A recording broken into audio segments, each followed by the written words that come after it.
Hi everyone, कैसे हो भाई आप सब। आई होप मैथ्स की तैयारी बहुत अच्छी चल रही होगी। मैथ्स की तैयारी में हम तीसरे लेक्चर में पहुंच चुके हैं जिसका नाम है वेक्टर। अब वेक्टर सुनते ही ना साइंस वालों के कान खड़े होते हैं और कॉमर्स वाले बोलते हैं यार हमें क्या काम है इस चैप्टर का।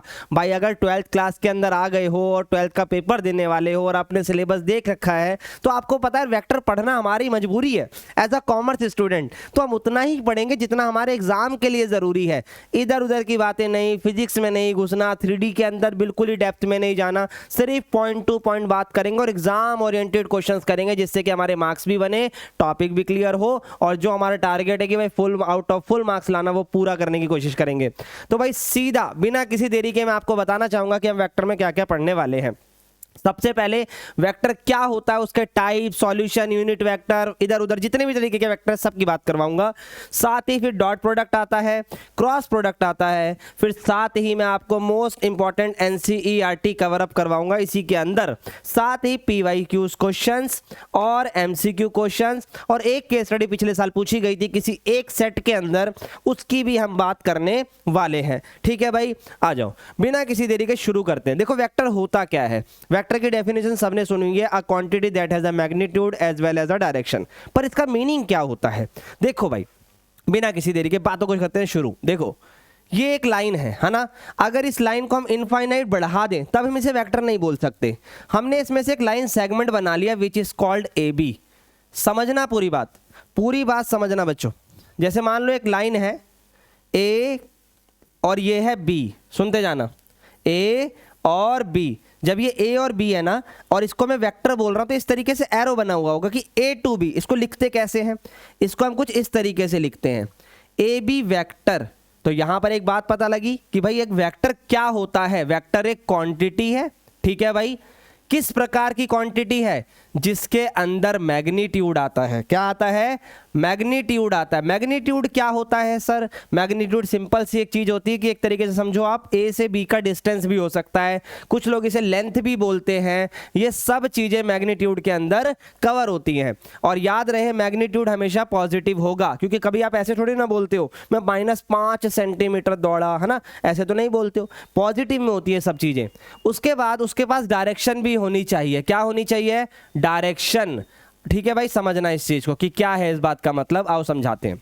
देखो भाई, जैसे मैंने किसी वेक्टर को लिखा ए बी वेक्टर, तो इस ए बी वेक्टर का मीनिंग क्या है, पहले पॉइंट समझो, एक एक चीज समझो इसके अंदर। ये जो ए है ना, ये यहां से शुरुआत हो रही है। जैसे मैं लिखता हूं ए बी वेक्टर, तो जो सबसे पहले लिखा है वो हमारा इनिशियल पॉइंट होता है। क्या होता है, इनिशियल पॉइंट, जहां से चीजों की शुरुआत होती है। और जहां पर हम खत्म करते हैं उसे हम टर्मिनल या फाइनल पॉइंट बोलते हैं, लास्ट का पॉइंट बोलते हैं। ठीक है भाई, ये बात समझ में आ गई होगी, ये बात समझ में आ गई होगी। इनिशियल और टर्मिनल पॉइंट क्या होता है, फाइनल पॉइंट क्या होता है। अब इस वेक्टर को ड्रॉ कैसे करते हैं भैया, ये रहा पहला पॉइंट, ये रहा दूसरा पॉइंट। अब पूरी बात सुनो, कुछ जगहों पे आपको देखने का मिलेगा कि जो ए है, लेट्स से ए है हमारा 2 3 4 और बी है 4 5 6, कोई भी हमने रैंडम नंबर ले लिया। अब इसके अंदर अगर मैं आपको बोलूं कि क्या ए एक वेक्टर है, क्या ए एक वेक्टर है, पूरी बात सुनना, तो आप ए को वेक्टर नहीं बोलोगे, लेकिन कई बार ए को ना ऐसे लिखा जाएगा ओ ए वेक्टर, ठीक है।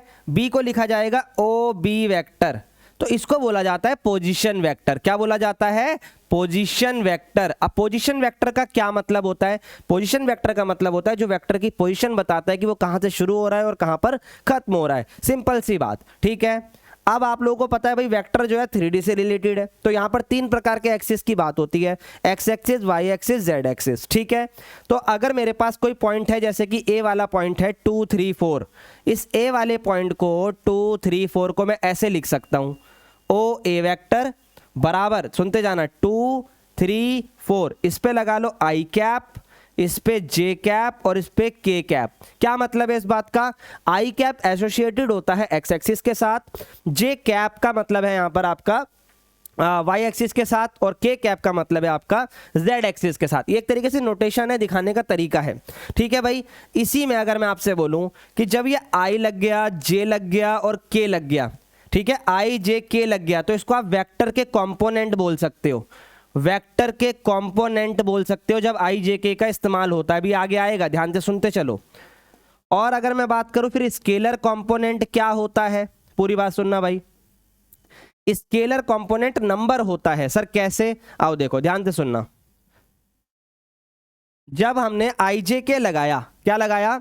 आई जे के लगाया, तो भाई देखो ये था 2i कैप, अगला था 3j कैप, अगला था 4k कैप। ये वाली जब चीजों की बात हो रही थी तो इसे हम बोलते हैं वेक्टर के कंपोनेंट। पर स्केलर कंपोनेंट में आई जे के नहीं आता, सिर्फ नंबर आते हैं 2 3 4, तो इसे आप बोलते हो स्केलर कंपोनेंट। स्केलर का मतलब होता है बेसिकली गिनती। ये 1 मार्क्स में आ जाता है तो कंफ्यूजन मत लेना, ठीक है? यहां तक चीजें क्लियर है। अब वेक्टर बनता कैसे है, अब बात करते हैं वेक्टर बनता कैसे है। मान लो मेरे को कोई इनिशियल पॉइंट दिया हुआ है 2 3 4 और बी था 4 5 6, सही है भाई, ये 5 है। अगर मैं आपसे ये कहूं कि ए बी वेक्टर बनाओ, क्या कह रहा हूं मैं आपसे? ए बी वेक्टर बनाओ, तो आपको करना क्या है? फाइनल पॉइंट में से, लास्ट वाले पॉइंट में से इनिशियल वाले को माइनस करना है। अब सर ये माइनस कैसे करते हैं? देखो भाई हम कर रहे हैं एग्जाम के लिए वन शॉट रिवीजन, तो इतना मैं एक्सपेक्ट करता हूं कि भाई एटलीस्ट आपको पता हो माइनस कैसे करते हैं। हालांकि मैं आगे सिखाऊंगा, आप बेफिक्र रहो उस चीज में। तो माइनस कैसे करते हैं भाई? एक्स में से एक्स वाला, वाई में से वाई वाला, जेड में से जेड वाला, और एक्स एक्सिस के साथ लगता है आई कैप, वाई के साथ जे कैप और जेड के साथ के कैप। 4 में से 2 को माइनस करो, सर 2i, सही है। 5 में से 3 गया, सर 2j। 6 में से 4 गया, सर अपना फिर से 2k। तो कोई दिक्कत ही नहीं है भाई, यहां तक हमारा आंसर आ गया। इसे ही हम वेक्टर बोलते हैं, इसे ही हम वेक्टर बोलते हैं। इसकी डिटेलिंग आगे आने वाली है। दोबारा बोल रहा हूं, फाइनल माइनस इनिशियल, इसमें से इसको क्या कर दिया? माइनस। अब मैग्नीट्यूड कैसे निकालते हैं? मैग्नीट्यूड कैसे निकालते हैं? देखो भाई कोई भी वेक्टर है, लेट से ए वेक्टर है, याद रहे भाई जो वेक्टर को नोटेशन कैसे कर रहे हो आप? अगर कैपिटल लेटर में कर रहे हो, अगर कैपिटल लेटर में कर रहे हो तो कभी ए वेक्टर नहीं होगा, ये गलत है। पर स्मॉल में ए वेक्टर हो सकता है। सर फिर कैपिटल में होगा या तो ओ ए वेक्टर होगा, या ओ बी वेक्टर होगा, या ए बी वेक्टर होगा, जिसमें इनिशियल फाइनल आपको समझ में आता है। अब ए वेक्टर है, मान लो यही ले लो भाई, चलो अलग कर देते हैं, कोई दिक्कत नहीं है। 5i प्लस का 2j प्लस का 3k। अब इस पे मैग्नीट्यूड लगा दिया, क्या लगा दिया? मैग्नीट्यूड। अब बच्चे बोलते भैया ये मैग्नीट्यूड है या मॉड्यूलस है या डिटर्मिनेंट है? भाई तीनों का सिंबल नोटेशन तो यही है, लेकिन इसका मीनिंग क्या है यहाँ पर? इसका मतलब मैग्नीट्यूड है। क्या मतलब है? मैग्नीट्यूड। मैग्नीट्यूड बहुत सिंपल चीज है।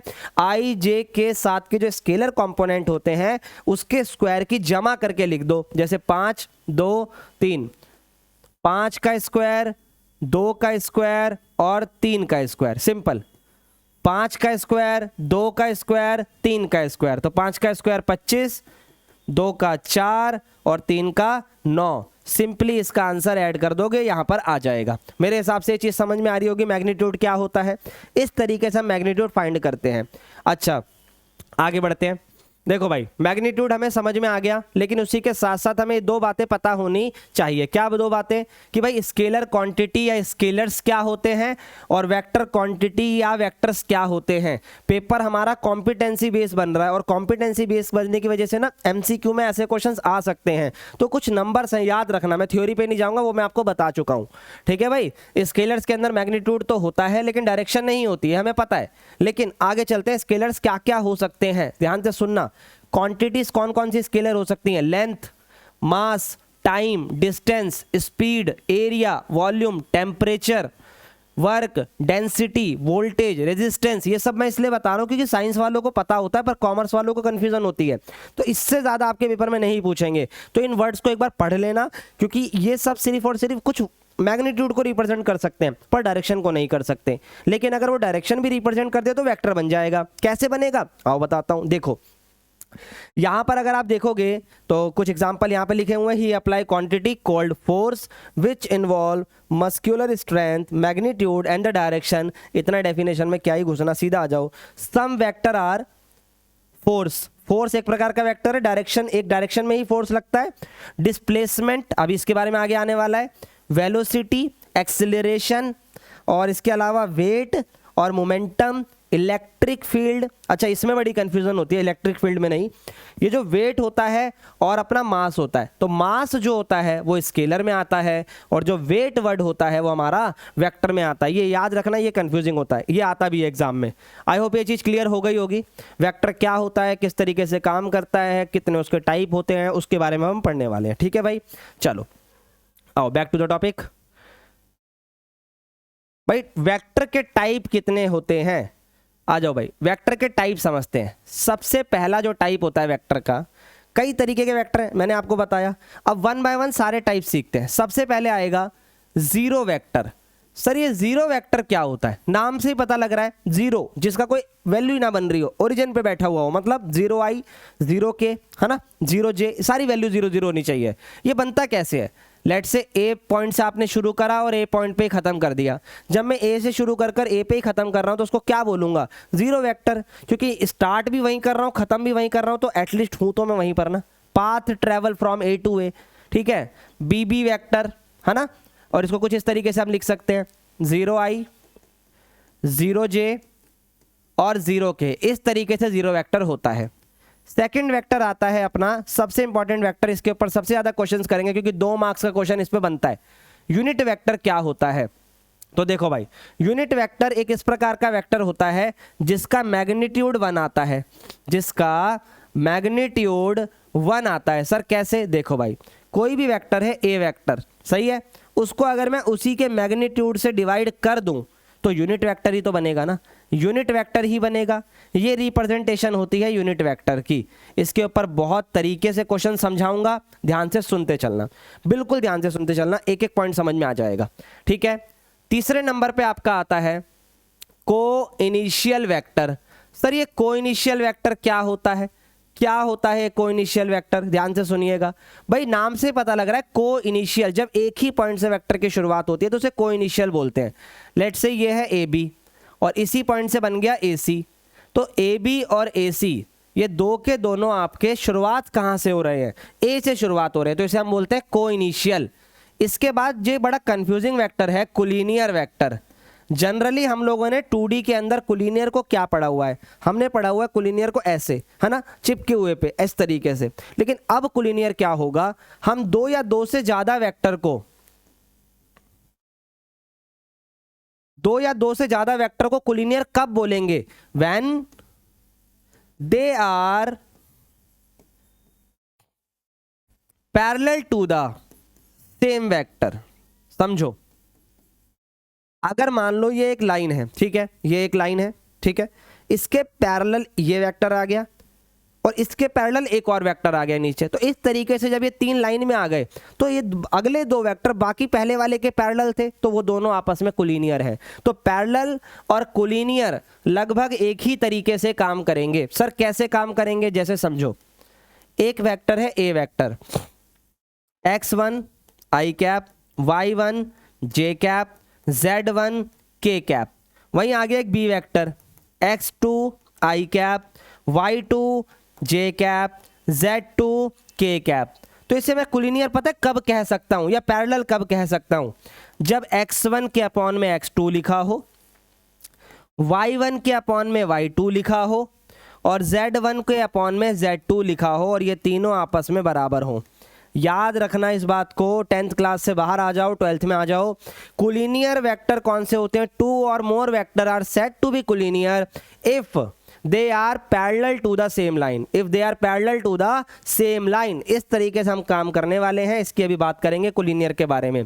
इस तरीके से भी याद रखना, जब स्केलर कंपोनेंट्स, क्या बोला मैंने, जब स्केलर कंपोनेंट, दोबारा लिख रहा हूं, जब स्केलर कंपोनेंट प्रोपोर्शनल हो जाएं, जब स्केलर कंपोनेंट प्रोपोर्शनल हो जाएं तो उसे भी कोलिनियर बोला जाता है, उसे भी कोलिनियर बोला जाता है। एग्जाम्पल के लिए क्या 5i माइनस का j प्लस का 2k और 10i माइनस का 2j प्लस का 4k ये कोलिनियर है क्या, चेक करते हैं। 5/10 -1 -2 2/4, ठीक है भाई, काटो इसे, 5 एकम 5 5 दूनी 10, 5 एकम 5 5 दूनी 10, 2 एकम 2 2 दूनी 4, इस तरीके से वैल्यू जब इक्वल होती है तो इसको भी हम क्या बोल सकते हैं, कोलिनियर बोल सकते हैं। ये बात याद रखना, क्वेश्चन आगे आने वाले हैं। इसके बाद 4 वेक्टर हमारे हो गए। 5वें पे चलते हैं, इक्वल वेक्टर। इक्वल वेक्टर क्या होते हैं भाई? ए वेक्टर बराबर ई वेक्टर, सिंपली आप ये कह सकते हो, इसमें डायरेक्शन का फर्क नहीं पड़ता।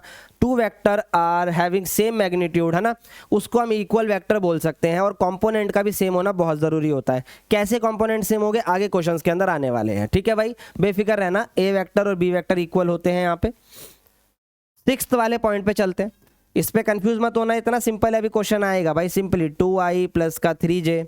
अब इसी चीज को अगर मुझे एक और वेक्टर बताना है जो इसके इक्वल हो, सेम इसी को लिखोगे आप। या तो एक क्वेश्चन कैसे आ सकता है, इसने बोल दिया xi प्लस का yj है, x प्लस y की वैल्यू बताओ अगर ये दोनों इक्वल हैं। तो भाई अगर a और b इक्वल है, ठीक है, तो i वाला i के बराबर मतलब x बराबर 2 के, j वाला j के बराबर मतलब y बराबर 3 के। और क्वेश्चन पूछा x प्लस वाई, तो 2 प्लस 3 कर दो, 5 आंसर आ गया। सिंपल, इस तरीके से जाना है। लास्ट में आ जाओ, नेगेटिव ऑफ अ वेक्टर। ये क्या होता है? नेगेटिव ऑफ अ वेक्टर, ये भी बहुत अच्छा है। जैसे समझना, मैंने लिखा ए बी वेक्टर, सही है। अब अगर मैं इसको बी ए लिख दूं तो खुद सोचो साइन चेंज होगा या नहीं होगा। मतलब पहले आप a माइनस बी के लिए b में से a को माइनस कर रहे थे, हाँ या ना, और अब बी ए वेक्टर के लिए a में से b को माइनस करोगे, क्योंकि फाइनल तो ये है ना अब, ठीक है। तो इन दोनों वेक्टर को आप नेगेटिव ऑफ वेक्टर कह सकते हो, क्योंकि ए बी वेक्टर बराबर होगा नेगेटिव बी ए वेक्टर के, नेगेटिव बी ए वेक्टर के। ये बात याद रखना, ए बी वेक्टर बराबर होता है नेगेटिव बी ए वेक्टर के। यहीं से हमारा ट्रायंगल लॉ तैयार होता है। ट्रायंगल लॉ क्या होता है समझिएगा। जैसे समझो, यहाँ पर a है, यहाँ पर b है, यहाँ पर c है, सही है। मैं a से c तक कैसे जा सकता हूँ? मैं a से c तक कैसे जा सकता हूँ? या तो a से c चला जाऊँ, ठीक है, या तो a से b जाऊँ और b से c जाऊँ।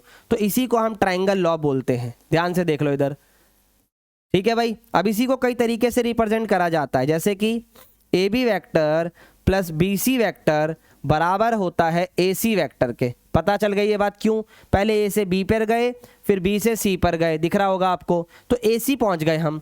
लेकिन अगर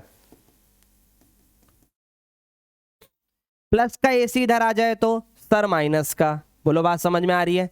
और जब बराबर में कुछ नहीं बचेगा तो जीरो वेक्टर। साथ ही क्या इस ए सी को मैं सी ए लिख सकता हूं? सर आपने AC को CA कर दिया, मतलब फाइनल माइनस इनिशियल कर दिया, तो इसका मतलब क्या नेगेटिव का साइन चेंज करना पड़ेगा? करना पड़ेगा। ये पॉजिटिव हो जाएगा। क्यों हो जाएगा?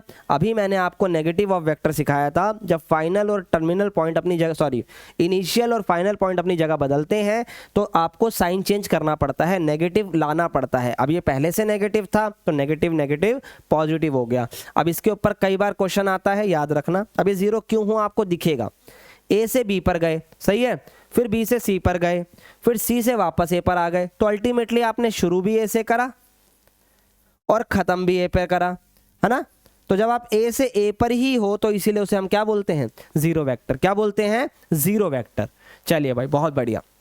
इसी के साथ आता है पैरेललोग्राम। अब आप बोलोगे भाई टॉपिक ही टॉपिक चल रहे हैं। अगर किसी को टॉपिक अच्छे से क्लियर है, मूव टू द क्वेश्चन भाई, सीधी सी बात है, क्वेश्चन दिख जाएंगे आपको। आ जाओ। अब ये पैरेललोग्राम लॉ सिंपल है, ध्यान से सुनना। अगर ये ए वेक्टर है तो इसको भी हम ए वेक्टर कंसीडर कर सकते हैं, पैरेलल है। ये बी वेक्टर है तो इसको भी हम बी वेक्टर कंसीडर कर सकते हैं, सही है। अब इसके बाद अगर मैं आपसे बात करूं तो ये डायगोनल कैसे निकाला जाता है, तो ध्यान से देखो, ट्रायंगल वाली प्रॉपर्टी ही फॉलो होती है। और जो ये डायगोनल है उसको हम लिख सकते हैं ए वेक्टर प्लस बी वेक्टर। याद रहे, जो भी पैरेललोग्राम की एडजेसेंट साइड्स होती हैं, ए वेक्टर और बी वेक्टर, और अगर आपको डायगोनल मांगता है तो आप ए प्लस बी कर दो। क्या कर दो? ए प्लस बी कर दो। बस ये सिंपल है, ए प्लस बी कर दो। क्या कर दो? ए प्लस बी कर दो।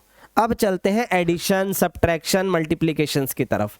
भाई मान लो हमें एडिशन करना है ए वेक्टर का 2i प्लस का 3j प्लस का 4k, और एक है बी वेक्टर 4i प्लस का j प्लस का 2k, सही है। अगर मुझे a vector plus b vector चाहिए, मतलब इन दोनों को प्लस करना है, तो कैसे करोगे आप? 2 + 4, सिंपली i के साथ i वाला 6 हो गया, i कैप लगा दो।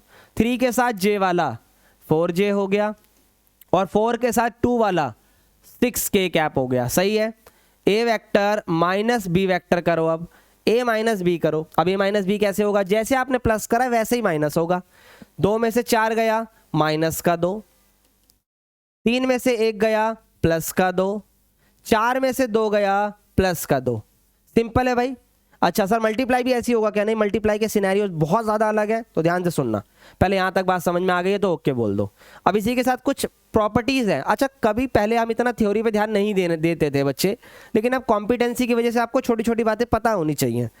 कम्यूटेटिव क्या होगा भाई, a + b करो या b + a करो, एक ही बात है, कोई फर्क नहीं पड़ता, सही चलेगा ये।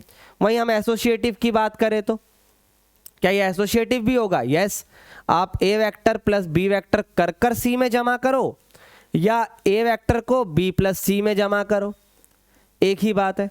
ठीक है, ये बात याद रखना, ये बात याद रखना, इसमें कोई खास फर्क आता नहीं है। और साथ ही एडिटिव आइडेंटिटी भी आपको पता होनी चाहिए। सर ये एडिटिव आइडेंटिटी क्या होती है, ध्यान से सुनना भाई। a वेक्टर है, अगर मैं 0 में जमा करूं, ठीक है, या 0 वेक्टर को a वेक्टर में जमा करूं, आएगा तो a वेक्टर ही ना, आएगा तो a वेक्टर ही। ये चीज़ ये कहना चाह रहा है। ठीक है, कोई दिक्कत इसके अंदर? सबको ही तो पता ही है हमें। Multiplication of a vector by a scalar, अब ये क्या है सर? भाई ध्यान से सुनना, जैसे मैंने लिखा है एक a वेक्टर, यहाँ पर आप सिर्फ एक स्केलर नंबर से मल्टीप्लाई करोगे, या ध्यान से सुनो ये बात, 2 वेक्टर की मल्टीप्लाई नहीं हो रही है, ये वो अलग टॉपिक है। a है हमारा 3i प्लस का 4j प्लस का 5k। मैंने बोला 2a वेक्टर बता दो, तो इसका मतलब है a वेक्टर में 2 मल्टीप्लाई कर दो। और ये बहुत ही सिंपल है, कैसे? 2 से गुणा करो, 2 तिया 6, 2 चौक 8 और 2 पंजे 10। सिंपली 2 से गुणा करना है और कुछ दिमाग लगाने की आवश्यकता नहीं है। इसी तरीके से अगर मान लो कोई एक स्केलर वैल्यू है k, उसको मैं a वेक्टर + b वेक्टर में मल्टीप्लाई करता हूँ, तो दोनों को आप अलग अलग कर सकते हो, k को a के साथ b और k को b के साथ भी। सेम चीज़ आप माइनस में कर सकते हो। अच्छा, सेम चीज़ मैं मल्टीप्लाई में भी कर सकता हूँ। मान लो पहले कोई लैम्डा मल्टीप्लाई हो रहा है में और उसके बाद k होगा, या पहले k कर दो बाद में लैम्डा कर दो, तो भी वही बात पड़ती है, कोई खास फर्क इसमें नहीं पड़ता। ठीक है, इसके बाद आएगा मल्टीप्लिकेशन ऑफ 2 वेक्टर। उस पर चलने से पहले कुछ क्वेश्चंस की तरफ चलते हैं। देखो भाई, find the value of p for which the vector this and this are parallel. अब अभी मैंने आपको सिखाया था पैरेलल और कोलिनियर के लिए कंडीशन क्या होती है सर? प्रोपोर्शन होती है। दोनों के लिए सेम ही कंडीशन लगानी है आपको, प्रोपोर्शन। क्या लगानी है? प्रोपोर्शन कंडीशन लगानी है। तो क्वेश्चन कह रहा है कि 3i है प्लस का 2j है प्लस का 9k है, फिर आएगा आपका i कैप है माइनस का 2pj कैप है प्लस का 3k कैप है। तो देखो 3/1 है, 2/ माइनस का 2p है और 9/3 है। भाई यहाँ पर थोड़ा कोलिनियर और पैरेलल का कॉन्सेप्ट अलग होता है, बार बार कह रहा हूँ ये वाली बात, कंफ्यूज मत होना इस चीज़ में। ठीक है, आ जाओ। अब क्या करना है सर? 2 से 2 कैंसिल हो गया, 3 3 जा 9 हो गया। ठीक है, अब आपकी मर्जी है, इससे कंपेयर करो या इससे कंपेयर करो, वट एवर सूट्स यू। 3 बराबर 1/ माइनस का p है, तो p इधर ले जाओ 3 इधर ले आओ, सिंपल। सर p इधर आ गया तो ये बन गया माइनस का 1/3। क्या बन गया? माइनस का 1/3। भाई p अगर इधर आ गया तो ये माइनस है, 3 नीचे आ गया, तो आंसर आ गया माइनस का 1/3। क्या आंसर आ गया? माइनस का 1/3। आई होप सिंपल क्वेश्चन है भाई, एमसीक्यू वगैरह सब करने हैं। अब आता है ये क्वेश्चन अलग अलग तरीके से कैसे पूछा जाता है एग्जाम में। देखो आपसे ना यूनिट वेक्टर बोला जाएगा, find the unit vector of A vector. Vector मैं यहाँ पर लिख देता हूँ, कैसे निकालते हैं मैं अब समझाने वाला हूँ, ध्यान से सुनो।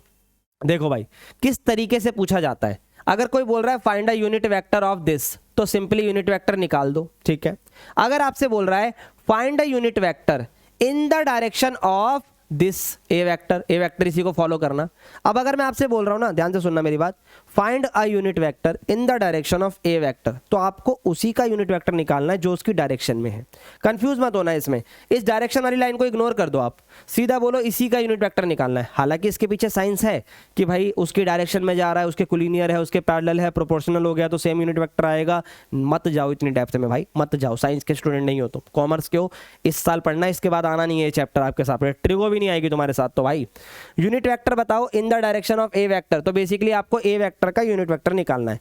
सेम चीज ऐसे बोल देगा कई बार, find a unit vector parallel to A vector, तो भाई जो पैरेलल, समझो ये ए वेक्टर है, इसके पैरेलल हो या इसी की डायरेक्शन में हो या इसी का हो, तीनों का मतलब सेम है। तो जब भी आपसे इस तरीके से वर्ड बोलेगा तो आपको यूनिट वेक्टर उसी का निकालना है जो लास्ट में बात बोली गई है, सिंपल एज दैट, बस। तो यहां पर किसका यूनिट वेक्टर निकालना है सर? ए का। अब कैसे निकालते हैं ए का यूनिट वेक्टर? आ जाओ, जैसे ए वेक्टर है 3i प्लस का j माइनस का 3k, तो सबसे पहले आप निकालोगे उसका मैग्नीट्यूड। मैग्नीट्यूड का फॉर्मूला होता है भाई वही चीज, i के साथ वाले का स्क्वायर, j के साथ वाले का और k के साथ वाले का। सही है भाई? 3 का स्क्वायर 9, 1 फिर 3 का स्क्वायर 9, 9 10 और ये 9 आ गया 19। तो अपना जो वेक्टर का जो वैल्यू आ रही है वो कितनी आ रही है? 19 आ रही है। कितनी आ रही है? 19। अब हमें यूनिट वेक्टर निकालना है। क्या निकालना है? Unit vector. तो फॉर्मूला क्या कहता है, ध्यान से सुनो। जिस पे आप एरो लगा रहे थे ना, उस पे आप कैप लगाओगे। आप क्या लगाओगे? कैप।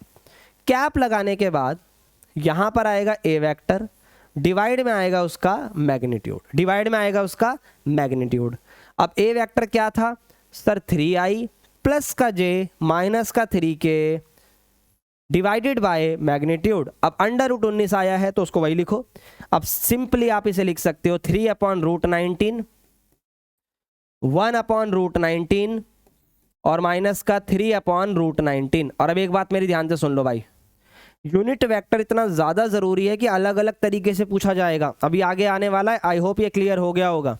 ठीक है, बहुत तरीके से आने वाला है। अब देखो क्या बोला हुआ है, for the given vector A vector are this, B vector are this, find the unit vector in the direction of A plus B. तो आपको ए का या बी का यूनिट वेक्टर नहीं निकालना है, आपको ए प्लस बी का यूनिट वेक्टर निकालना है। कैसे? आओ बताता हूं।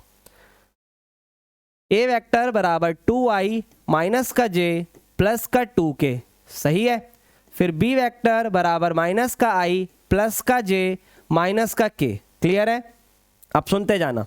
आप सबसे पहले निकालोगे A vector plus B vector. Sir ये क्या होता है भाई? A vector plus B vector का मतलब है सिंपली इन्हें प्लस कर लो, 2 में से -1 प्लस करो तो सर 1 ही आएगा। भाई प्लस करना आना चाहिए ना, 2 में प्लस करना है -1 तो कितना आएगा सर? 1 आएगा। 1 में से 1 प्लस करा सर 0j आ गया, 2 में से 1 गया 1k आ गया, तो वेक्टर आ गया i vector plus k vector. इसको आप कुछ लेट बाजी दिखा सकते हो, जिसको आप सी वेक्टर बोल दो, लेट बाजी दिखा दो। क्या दिखा दो? लेट बाजी। और उसको आप बोल दो सी वेक्टर। अब ये सी वेक्टर हो गया ए plus B vector.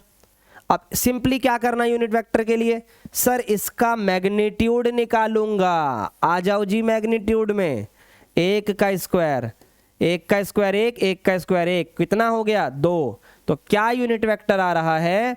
Magnitude divide by कर देंगे वेक्टर को, तो यहां पर आ गया i प्लस के कैप डिवाइडेड बाय √2, 1/√2 प्लस 1/√2, और ये हो गया हमारा k कैप और ये हो गया i कैप। j नहीं था तो उसको नक्की करो, धक्का दो। ठीक है भाई, आई होप क्लियर हो रहा होगा भाई। अब आते हैं इस वाले पॉइंट पे कि ये क्या होता है। ठीक है, आओ बताता हूं, ध्यान से सुनना। देखो भाई, आपको कोई भी वेक्टर दिया हो, लेट से ये है, इसी वेक्टर की बात कर लेते हैं, i कैप प्लस का 2j कैप प्लस का 3k कैप। एक वर्ड होता है डायरेक्शन रेशियोज। क्या वर्ड होता है? Direction ratios. उसी से बनता है डायरेक्शन कोसाइंस। अब इस पे आने से पहले ये डायरेक्शन रेशियोज पता होने चाहिए। देखो, जो भी आप वेक्टर बनाते हो, जो भी वेक्टर आप बनाते हो, जो स्केलर वैल्यूज होती थी ना, जिसको आप स्केलर कंपोनेंट बोलते थे, वही यहाँ पे डायरेक्शन रेशियोज है। जैसे आप फाइनल माइनस इनिशियल कर कर i j k लिखते हो ना, उसके साथ जो गिनती लिखते हो, जैसे यहाँ पर गिनती क्या है सर? 1 2 3, इसी को बोला जाता है डायरेक्शन रेशियोज, कंफ्यूज मत होना। डायरेक्शन रेशियोज का मतलब है आप ऐसे समझो कि वो वैल्यूज जो मुझे डायरेक्शन के बारे में बताती है।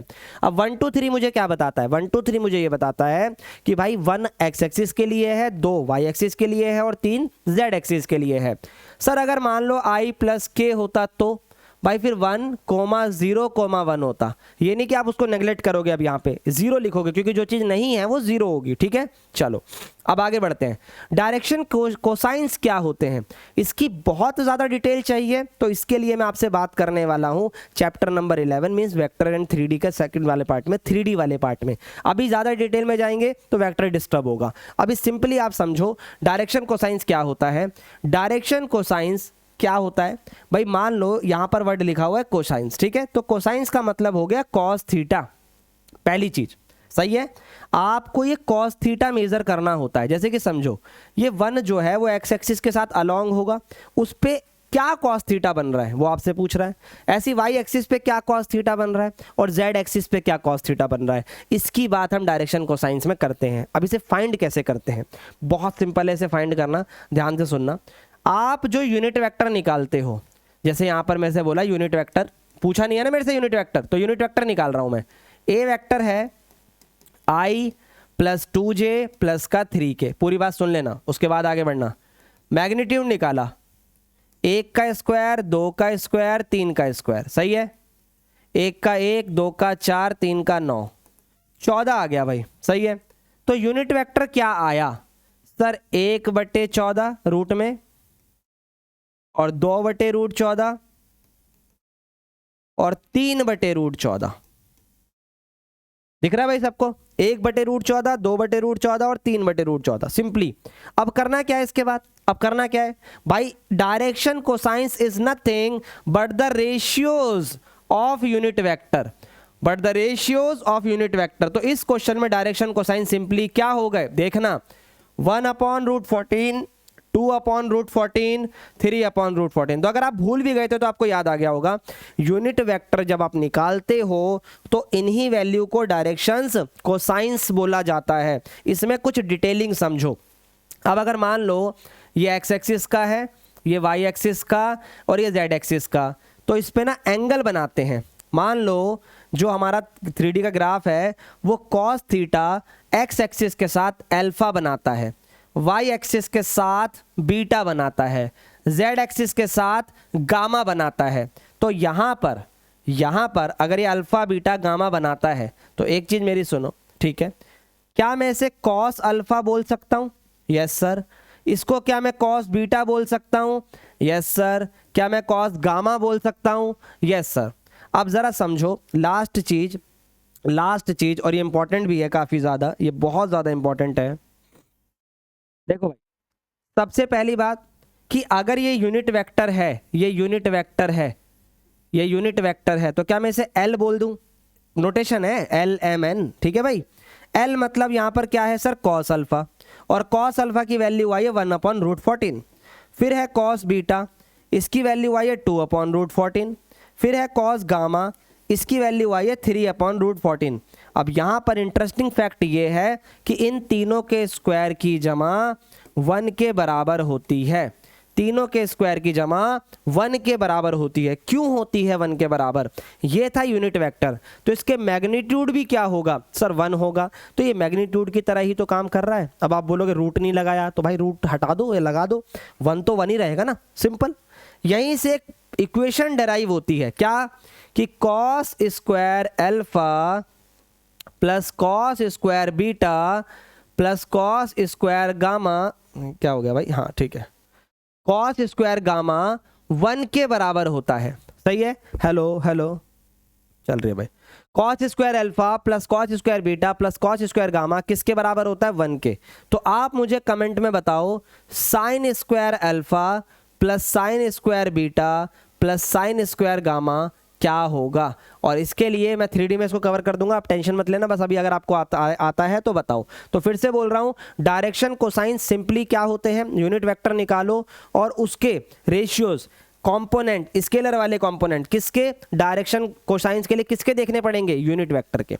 और cos square alpha, cos square बेटा, कॉस स्क्वायर बेटा बोल रहा हूँ, cos square beta, cos square gamma कहाँ से आया, आई होप क्लियर हो गया होगा। ठीक है, चलिए बहुत बढ़िया, अगले क्वेश्चन की तरफ चलते हैं। अब आपके बारी आने वाली है, आपको एक वेक्टर बताना है किसकी डायरेक्शन में, इसी की डायरेक्शन में, और उसका मैग्नीट्यूड 9 होना चाहिए। अब देखो एक बात बताओ, मैं डायरेक्टली कैसे सोच पाऊंगी किसी वेक्टर का मैग्नीट्यूड 9 होगा, तो मैं कुछ नहीं करूंगा, मैं पहले बनाऊंगा यूनिट वेक्टर। इसको लिख लेता हूं मैं, ये है A vector I cap minus का 2j प्लस का 2k। मैं सबसे पहले इसका यूनिट वेक्टर बनाऊंगा, 1 माइनस का 2 और 2, 1 4 4, कितना आ गया 9, 9 आ गया 3, सही है। अब ए पे मैंने को लगानी है कैप, मतलब मैं यूनिट वेक्टर बना रहा हूं, देखते जाना, सीधा इसको डिवाइड कर रहा हूं मैं। अब 1/3 माइनस का 2/3 प्लस का 2/3, ये हो गया आई कैप, ये हो गया जे कैप, ये हो गया के कैप, सही है यहां तक। लेकिन लेकिन लेकिन उसने बोला है कि उसका मैग्नीट्यूड 9 होना चाहिए, तो जब भी ऐसा क्वेश्चन आए तो सबसे पहले यूनिट वेक्टर फाइंड आउट कर लो, उसके बाद जितना भी मैग्नीट्यूड चाहिए उससे मल्टीप्लाई कर दो।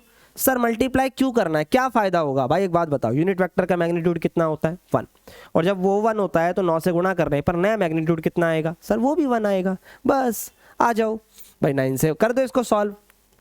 9 को इन सबसे क्या करना है सर, मल्टीप्लाई। अब आगे मल्टीप्लाई मैं नहीं करूंगा, क्रॉस मल्टीप्लाई करके आप लोग चेक करिए,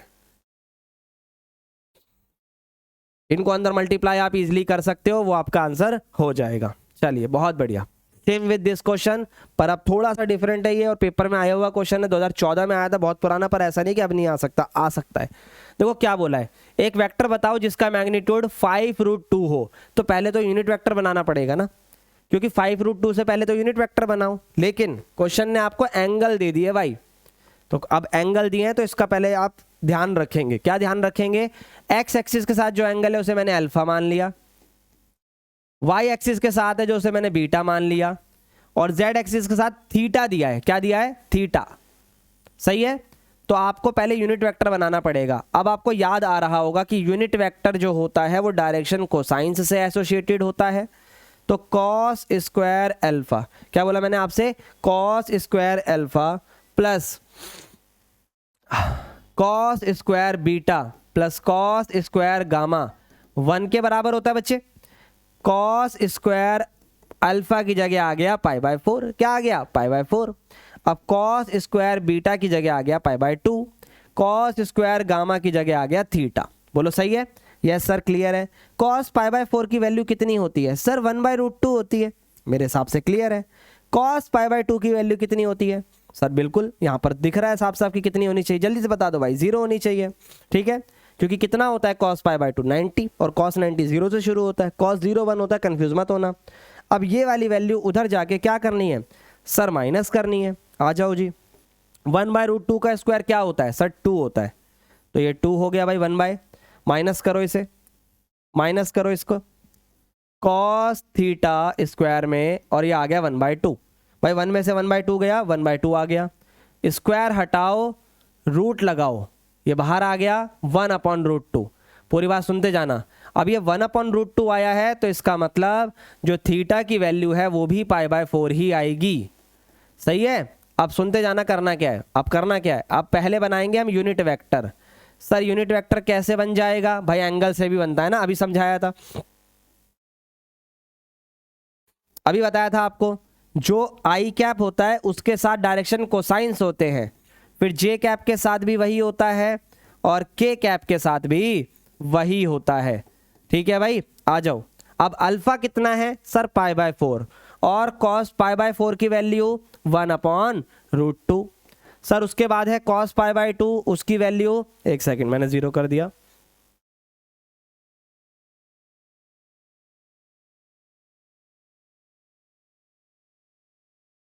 जीरो तो लिखा था, सही तो था, ये आ गया 0 जे कैप, और फिर आ गया 1/√2 के कैप, ठीक है भाई। आगे आ जाओ, देखो भाई यहाँ पर cos बीटा की वैल्यू π/2 थी यहाँ पे, तो cos π/2 कितना हो गया सर 0 हो गया, और आपका cos गामा यानी ये भी π/2 आ रहा था अपना, सॉरी π/4 आ रहा था, वो भी हमारा 1/√2 हो गया, सिंपल। अब जब ये सारी वैल्यू बन गई, लेकिन ये मेरा आंसर थोड़ी ना है, मुझसे पूछा है कि एक ऐसा वेक्टर बताओ जिसका मैग्नीट्यूड 5√2 हो, तो इस वाले को 5√2 से मल्टीप्लाई कर देना। अब ये मैं आपके ऊपर छोड़ता हूँ कि मल्टीप्लाई कैसे करोगे, सिंपली मल्टीप्लाई हो जाएगी क्योंकि √2 से डिवाइड करना है, यहाँ पर दिख रहा है ना, ये कट जाएगा इससे, ठीक है। चलो जी, बहुत बढ़िया। एक और क्वेश्चन आ गया भाई, यहां पर वर्ड समझो क्या लिखा है, इक्वली इंक्लाइन। इक्वली इंक्लाइन का क्या मतलब होता है कि सबके सब एक्स एक्सिस पे, वाई एक्सिस पे, जेड एक्सिस पे बराबर रूप से झुके हुए हैं, बराबर रूप से झुके हुए हैं। और जब वो बराबर रूप से झुके हुए हैं तो इसका मतलब एंगल बराबर बन रहा होगा, एंगल इक्वल बन रहा होगा। और जब एंगल इक्वल बन रहा होगा तो अल्फा बीटा गामा इक्वल होगा। अब अल्फा बीटा गामा इक्वल होगा तो इसका मतलब cos alpha cos beta cos gamma equal होगा। तो अब आपको समझ में आ गया होगा इस क्वेश्चन में निकालना क्या है। इसमें निकालने हैं आपको डिसीज। डिसीज क्या होते हैं, जो आप डायरेक्शन कोसाइंस पढ़ रहे हो। डायरेक्शन कोसाइंस को शॉर्टकट में क्या बोला जाएगा, डिसीज बोला जाएगा। ये सब अपना 3D चैप्टर में आने वाला, बेफिक्र रहना। तो इस क्वेश्चन को आप ए वेक्टर मानो, ये आपके ऊपर छोड़ रहा हूं मैं अब। इसके बाद आप निकालना इसका यूनिट वेक्टर, और जैसे यूनिट वेक्टर आ जाएगा तो आप यूं लिख दोगे all the direction cosines are equal, all the direction cosines are equal, so all are equally incline, all are equally incline. बस सिंपल इतना लिखना है, बात बन जाएगी, ठीक है। अच्छा, इस एरिया वाले पार्ट को इग्नोर करना, अभी आगे सीखने वाले हैं हम। क्वेश्चन बोल रहा है हमारे पास दो एडजेसेंट साइड है पैरेललोग्राम की, ठीक है भाई, ए बी सी और डी। एडजेसेंट साइड मान लो पहली ये रही 2i माइनस का 4j प्लस का 5k, इधर है i कैप माइनस का 2j माइनस का 3k कैप। अब इस वाले को कैसे निकाले, क्योंकि क्वेश्चन ने पूछा क्या है आपसे, क्वेश्चन ने पूछा है फाइंड अ यूनिट वेक्टर, ठीक है, parallel to its diagonal, parallel to its diagonal. अब डायगोनल के पैरेलल चाहिए, अभी तो बताया था भाई डायगोनल के पैरेलल हो चाहे मेरे पैरेलल हो, निकालना वही होता है, सिंपल। तो आपको पहले डायगोनल चाहिए। सर डायगोनल कैसे आएगा भाई, जो दो वेक्टर दिए हैं ना, इसमें से एक को मान लो ए और दूसरे को मान लो बी, सही है। डायगोनल सिंपली आता है A vector plus B vector करके, अभी समझाया था पीछे आपको। इसको सी वेक्टर मान लो, इस वाले को सी मान लो डायगोनल को। और डायगोनल आता कैसे है सर, इन दोनों की जमा करके, इन दोनों की जमा करके, सही है भाई। तो ए वेक्टर प्लस बी वेक्टर, तो आप जब इसको प्लस करोगे एक नया वेक्टर बनेगा, उसका मैग्नीट्यूड निकालोगे और उसको, उस मैग्नीट्यूड को यहां पर डिवाइड करवा दिया, बस सिंपल बन गया यूनिट वेक्टर। आई होप समझ में आ रहा होगा, नहीं आ रहा है तो कमेंट में लिखो भाई, और भी चीजें करवाएंगे आपको। ये भी आप करेंगे होमवर्क, सेम है भाई, पीछे वाला ही क्वेश्चन है, पीछे से पीछे वाला आप करेंगे इसे। चलो जी, अब चलते हैं सेक्शन फॉर्मूले की तरफ। डायग्राम के पीछे मत भागना, मैं बार बार कह रहा हूं आपको, यहां पर इस चैप्टर में सिर्फ उतना करना जितना बोर्ड के लिए जरूरी है, बार बार ये चीज कहूंगा। सेक्शन फॉर्मूला सिंपल है भाई, आ जाओ। लेट से हमारे पास ए और बी है और एक पॉइंट है सी, हम इसको ऐसे तो लिखेंगे नहीं, हम यहाँ लिखेंगे O A vector, O C vector, O B vector, समझना। और इस पूरे का जब नाम दिया जाएगा तो ये हो जाएगा ए बी वैक्टर, है ना।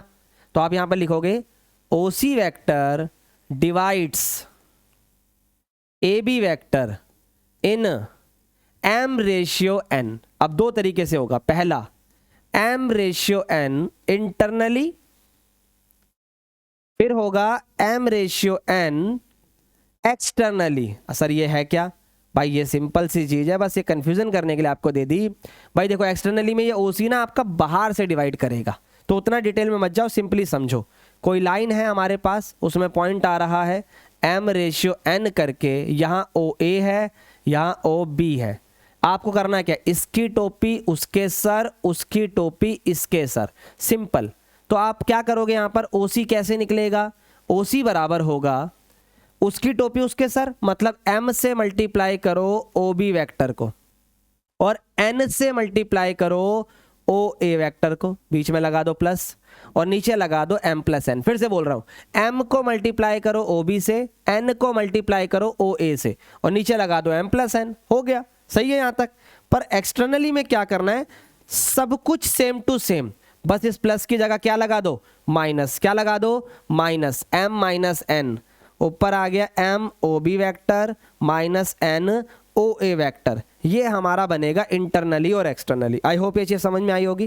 क्वेश्चन करवाऊंगा तब ज़्यादा डिटेल में समझ में आएगा, तब ज़्यादा डिटेल में समझ में आएगा भाई। आ जाओ, इसी के साथ यहाँ पर ये भी सीख लो। कभी अगर मिड पॉइंट की बात आ जाए, मिड पॉइंट इंटरनली होता है, ये कभी एक्सटर्नली नहीं होता, याद रखना। यहाँ पर अगर ओ सी है, ये ओ ए है और ये ओ बी है, तो ओ सी बराबर होगा O A plus O B vector divided by 2, O A vector plus O B vector divided by 2। बहुत बढ़िया भाई। चलो अब ये क्वेश्चन देखो क्या लिखा है। Find the position vector of a vector, ये sorry of a point R which divides the line segment joining by P, जो कि हमें दिया हुआ है, और क्यू। ठीक है भाई, और बीच में आ रहा है आर, कोई दिक्कत नहीं है। पी है हमारा 2a vector plus B vector, और जो Q है वो है a vector minus 3b vector. Okay, आपको एक्सटर्नली इन द रेशियो 1:2। अच्छा एक्सटर्नली बोला है भाई, तो 1:2 लिख दो। एक्सटर्नली मुझे पता है भाई बाहर से जाएगा, पर अभी आप ऐसे लिखो। आप बोलोगे सर ये तो क्वेश्चन एक्सटर्नली का है, आप इंटरनली से करा रहे हो। नहीं भाई, सुन लो, समझ आ जाएगा। ओ आर सिंपली क्या करना है, अब बीच में लगाओ माइनस। क्यों लगा रहे हैं माइनस, अभी समझाया था आपको। इन दोनों का माइनस कर दो, सही है। इसके बाद क्या करना है, इसके बाद करना है इसकी टोपी इसके सर और उसकी टोपी इसके सर। इस चीज पे ध्यान देना है। तो 1 को मल्टीप्लाई करना है ए वेक्टर माइनस 3b, और 2 को मल्टीप्लाई करना है 2a प्लस का b, 2a प्लस का b। आ जाओ जी, ए वेक्टर माइनस का 3b माइनस 2 जा 4a माइनस प्लस माइनस का 2b बन गया जी।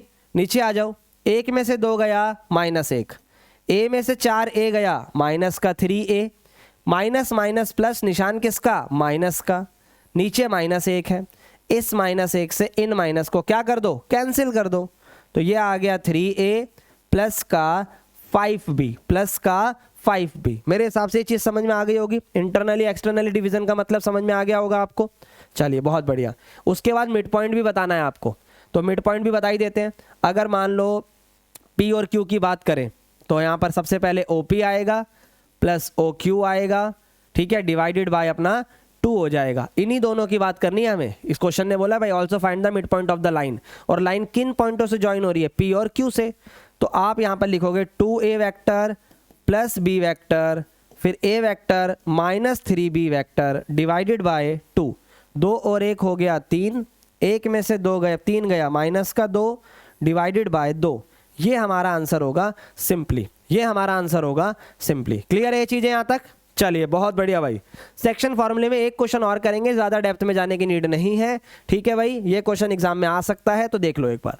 शो दैट द पॉइंट, बहुत मतलब सरप्राइज होने के लिए इसमें तैयार रहना पड़ सकता है। इस बार में कॉम्पिटेंसी वर्ड डाला है ना, तो हो सकता है ये लोग कुछ कर दे। बाकी CBSE है भाई, मालिक इंसान है, मालिक इंसान से हम लड़ाई नहीं कर सकते।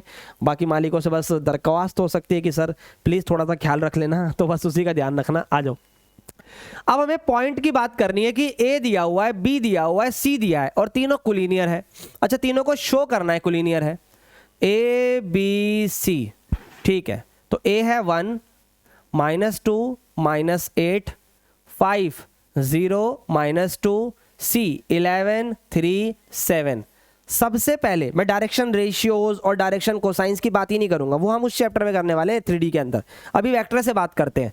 सबसे पहले मैंने बनाया AB वेक्टर, तो AB वेक्टर के DRs क्या आएंगे, फिर DRs बोल दिया मैंने, समझ जाओ। डायरेक्शन रेशियोज पर माइनस करो आप, सर इस वाले में से इसको माइनस कर दो। 5 में से 1 गया सर 4, 0 में से -2 गया तो सर प्लस का हो जाएगा ना। सर कैसे भाई, 0 में से माइनस का 2 गया, माइनस माइनस प्लस, ऐसे सोचना है। -2 में से माइनस का 8 गया, -2 में से माइनस का 8 गया, तो ये आ जाएगा 6K। सही है यहाँ तक? अब चलते हैं AB के बाद BC वेक्टर पे।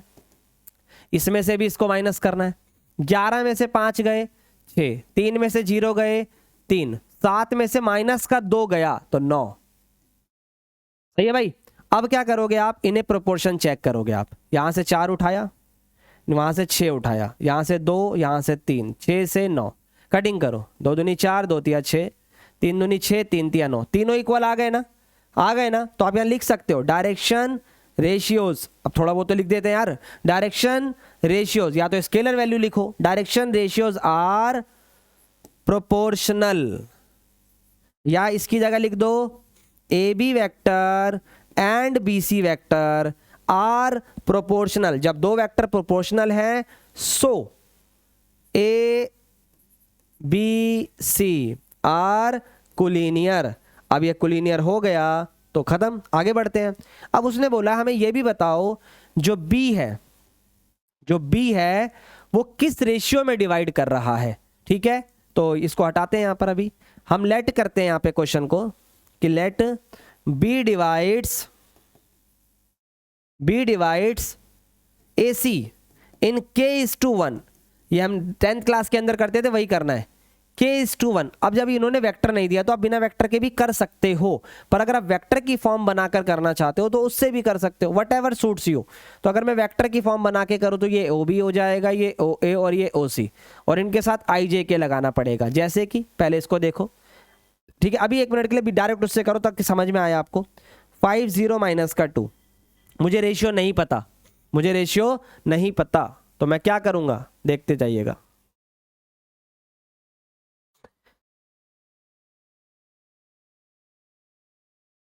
सबसे पहले मैं करूंगा भाई इसकी टोपी उसके सर, मतलब 11 के, फिर 1 को गुणा करूंगा 1 से, मतलब पहले x वाले, सही है, फिर y वाले, k को करा 3 से, फिर करा -2 से, फिर k को करा 7 से, फिर 1 को करा -8 से। और हर बार की तरह जो रेशियो होता है उसका सम कहां पर आता है, नीचे आता है, k+1 k+1 k+1, सिंपली। अब आप क्या कर सकते हो, अगर आप आई जे के लगा रहे होते तो भी सही थी ये बात, तब बस आपको आई वाले एक साथ करने थे, जे वाले एक साथ और के वाले एक साथ, लेकिन यहां पर हमने पॉइंट से करा है तो ये और ज्यादा बेटर और इजी हो गया। सर कैसे इजी हो गया, आओ समझाता हूं। देखो यहां पर y वाली वैल्यू है 0, ठीक है, और यहां से y वाली वैल्यू है ये, तो मैंने इसको उठाया यहां पे रखा, और अगर आप नोटिस करोगे तो ये हो गया 0, ठीक है भाई, और k का आंसर आ गया, सुनते जाना, k का आंसर आ गया 2/3। अब 2/3 जब आया है ना तो ये पॉजिटिव आया है, तो आप इसको बोलोगे इंटरनली डिवीजन है। क्या बोला मैंने, अगर पॉजिटिव आता है तो इंटरनली डिवीजन है, अगर ये नेगेटिव आ जाता तो आप इसको एक्सटर्नली डिवीजन बोलते। इंटरनली और एक्सटर्नली में फर्क आ गया पॉजिटिव नेगेटिव का, बस यही इस क्वेश्चन में हमें करना है। अगर यहां तक आपने सारी चीजें देखी हैं, क्वेश्चन में मजा आया तो प्लीज कमेंट के अंदर ओके लिखो, थम्स अप लिखो, वट एवर, आग लगा दो, फायर वाला इमोजी कर दो, जो मर्जी करो, बट लिखो, क्योंकि ये जरूरी है। 14 मार्क्स का चैप्टर है वेक्टर प्लस 3D, पूरे 14 नंबर हमें पक्के करने हैं, बात खत्म। ठीक है, आ जाओ। स्केलर प्रोडक्ट क्या होता है, अब हम चल रहे हैं basically product of two vectors. दो वेक्टर्स को प्रोडक्ट करना है, दो तरीके से प्रोडक्ट होता है। यहां पर समझना ये नहीं कि गुणा कर दिया 2 तिया 6 3 दूनी 6 सब कुछ सेम, नहीं। एक पानी भी लेता हूं, 2 तिया 6 3 दूनी 6 नहीं करना होता भाई, समझते चलना।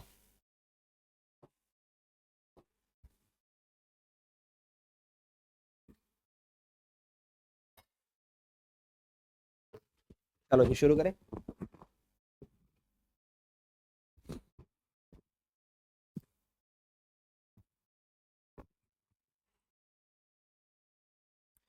चलो जी शुरू करते हैं, आ जाओ।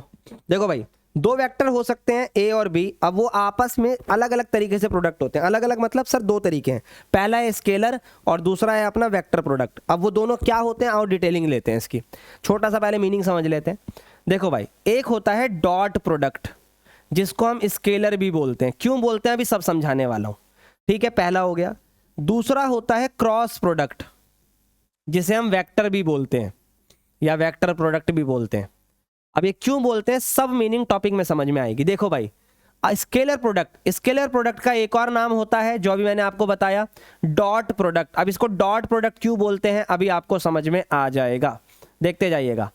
जैसे मान लो ए वेक्टर दिया हुआ है 2i प्लस का 3j प्लस का 5k, फिर बी वेक्टर दिया हुआ है 4i प्लस का j प्लस का 2k, तो अगर मुझे इसे मल्टीप्लाई करना है तो अब मैं मल्टीप्लाई वर्ड यूज नहीं करूंगा, अब मैं डॉट प्रोडक्ट, क्रॉस प्रोडक्ट ऐसे बोला करूंगा।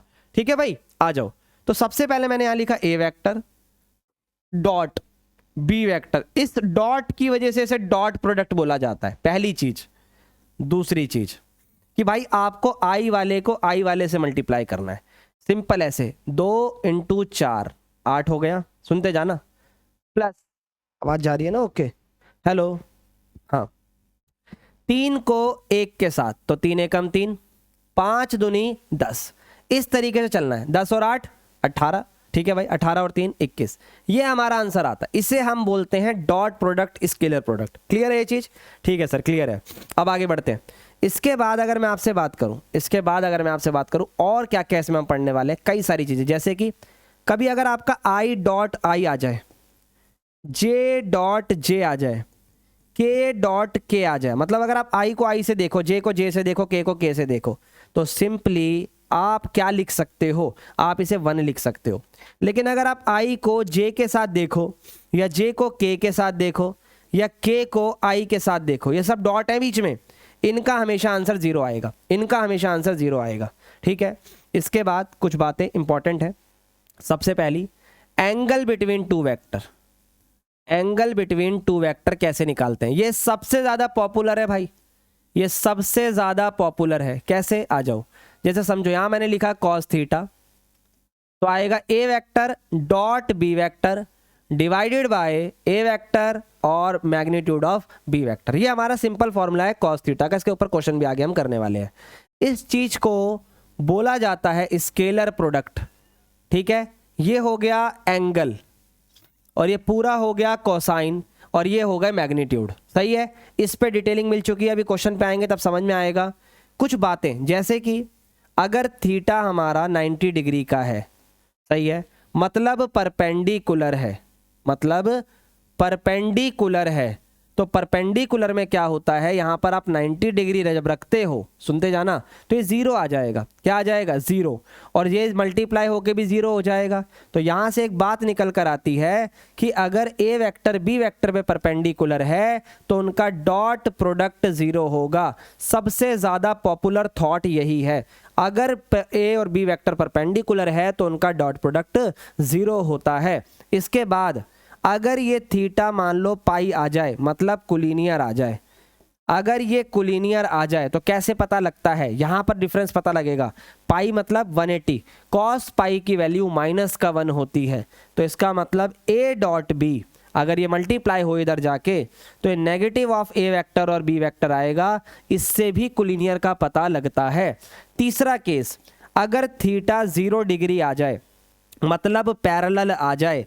अब अगर पैरेलल आ गया तो यहां पर 0 रखने की वजह से 1 आएगा, और ए डॉट बी बराबर होगा अपने दो मैग्नीट्यूड्स के प्रोडक्ट के। ये बातें आपको पैरेलल और कोलिनियर के लिए काफी काम आने वाली है, बहुत ध्यान से सुनते चलो। अब आगे बढ़ते हैं। इसी में अगर मैं आपसे बोलूं कि जब ए वेक्टर होता है, ठीक है, 2 बार ए वेक्टर डॉट ए वेक्टर, तो उसको आप उसके मैग्नीट्यूड का स्क्वायर बोल सकते हो। ये सबसे ज्यादा इंपॉर्टेंट प्रॉपर्टी है, इसके ऊपर क्वेश्चन भी आएगा, ये बात याद रखना। सही है, ये इंपॉर्टेंट प्रॉपर्टी है।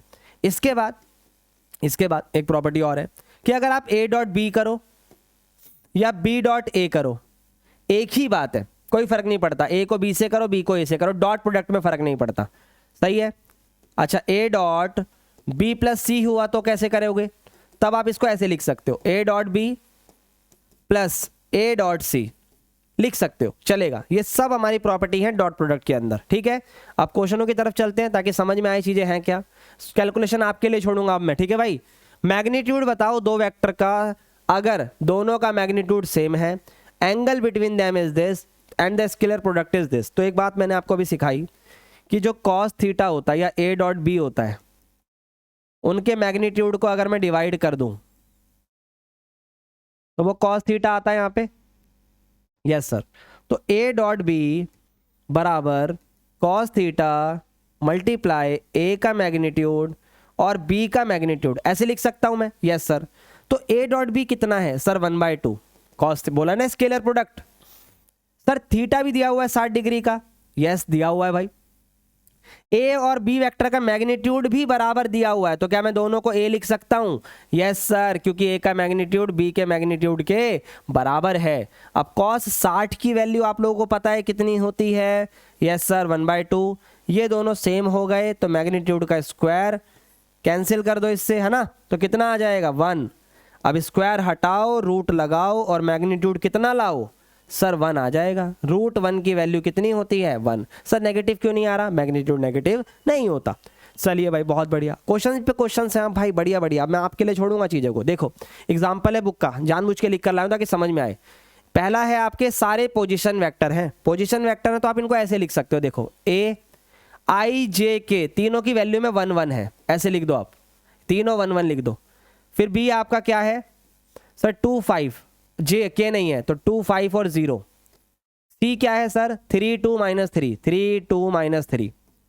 डी क्या है? 1 -6 और -1। सही है, ये पोजीशन वेक्टर्स है। अब आपको क्या बोला जा रहा है कि अगर ये ए बी सी डी है तो आपको एंगल बताना है ए बी और सी डी के बीच। तो सबसे पहले आप ए बी वैक्टर बनाओगे, जो अभी आपने मुझसे पीछे सीखा है। फिर आप सी डी वैक्टर बनाओगे। सर कैसे बनेगा ए बी वैक्टर और सी डी वैक्टर?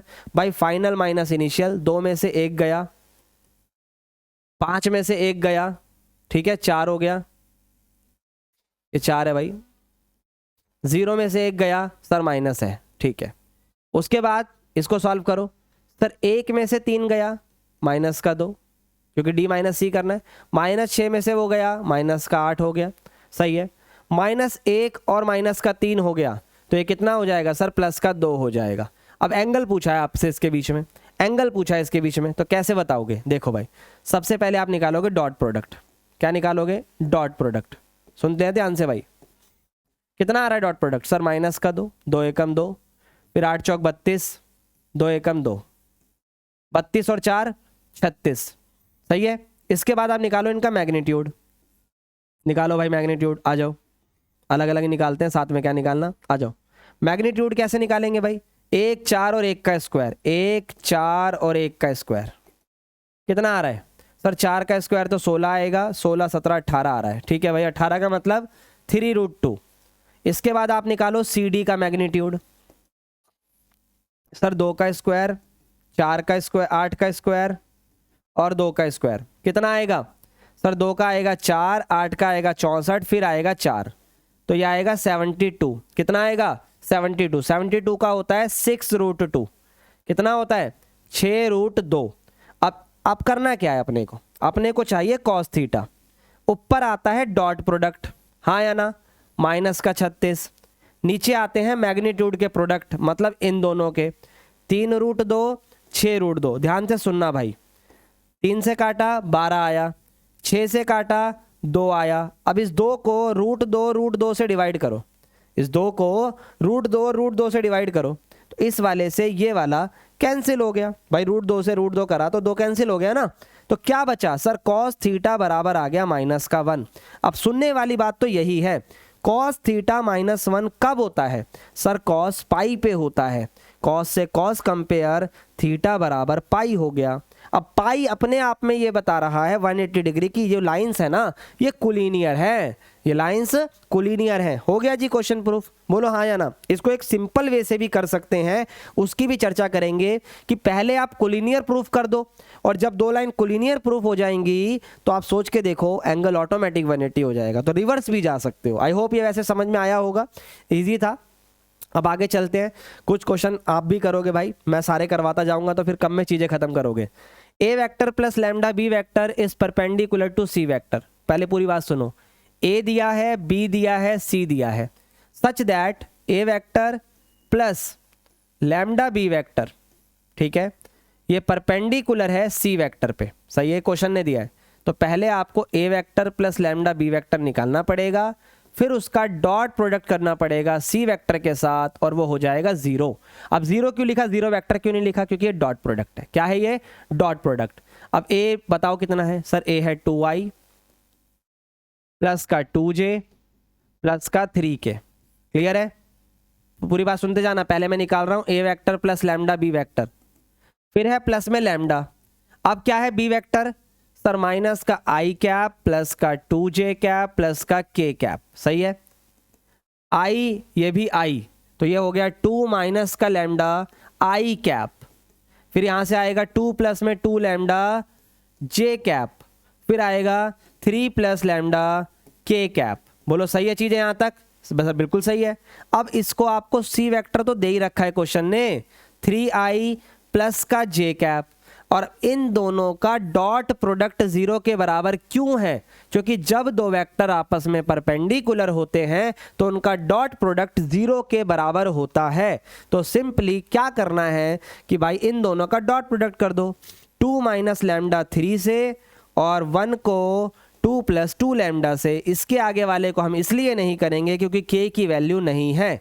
बस इसको सॉल्व कर कर आप मुझे लैम्डा का आंसर कमेंट में बताएंगे। क्वेश्चन इजी है तो उम्मीद करता हूं कि आप लोग मुझे इसका आंसर देंगे। चलिए भाई अगले टॉपिक की तरफ चलते हैं। क्वेश्चन आगे बहुत सारे हैं भाई, क्वेश्चन बहुत है भाई, देखते चलो, ये पूरी लाइन लगी हुई है। आपकी मेहनत भी रहेगी, मेरा काम समझाने का रहेगा। भाई projection of a vector on a line क्या होता है? प्रोजेक्शन क्या होता है? देखो भाई क्वेश्चन इस तरीके से आता है, projection of A vector on B vector. ठीक सही है। तो जो ए वेक्टर का प्रोजेक्शन है वो किस पर बताना है? बी पर। किस पे बताना है? बी पर। तो हम क्या लिखेंगे यहां पर, सारे सुनते जाना, बराबर projection of A vector on B vector, A vector dot जिस पर प्रोजेक्शन बन रही है उसका यूनिट वेक्टर। तो इसको आप ऐसे भी लिख सकते हो, vector divided by its magnitude. ऊपर आ गया A dot B divided by B का मैग्नीट्यूड। मतलब सर समझो, अगर मैंने आपसे A vector on B vector बोला है तो आप सिंपली उन दोनों का डॉट प्रोडक्ट कर दो, और जिस पर प्रोजेक्शन बन रही है, जिस पर प्रोजेक्शन बन रही है उसका मैग्नीट्यूड लिख दो, उसका मैग्नीट्यूड लिख दो। सिंपल। सही है? यहां तक आगे बढ़ते हैं, सुनते जाना कुछ पॉइंट्स। अगर मान लो थीटा, ये एमसीक्यू में आ सकता है, अगर थीटा 0 डिग्री है तो जो ए बी वेक्टर की प्रोजेक्शन है वो ए बी ही होगी, क्योंकि कोई प्रोजेक्शन बनेगी ही नहीं 0 डिग्री पर।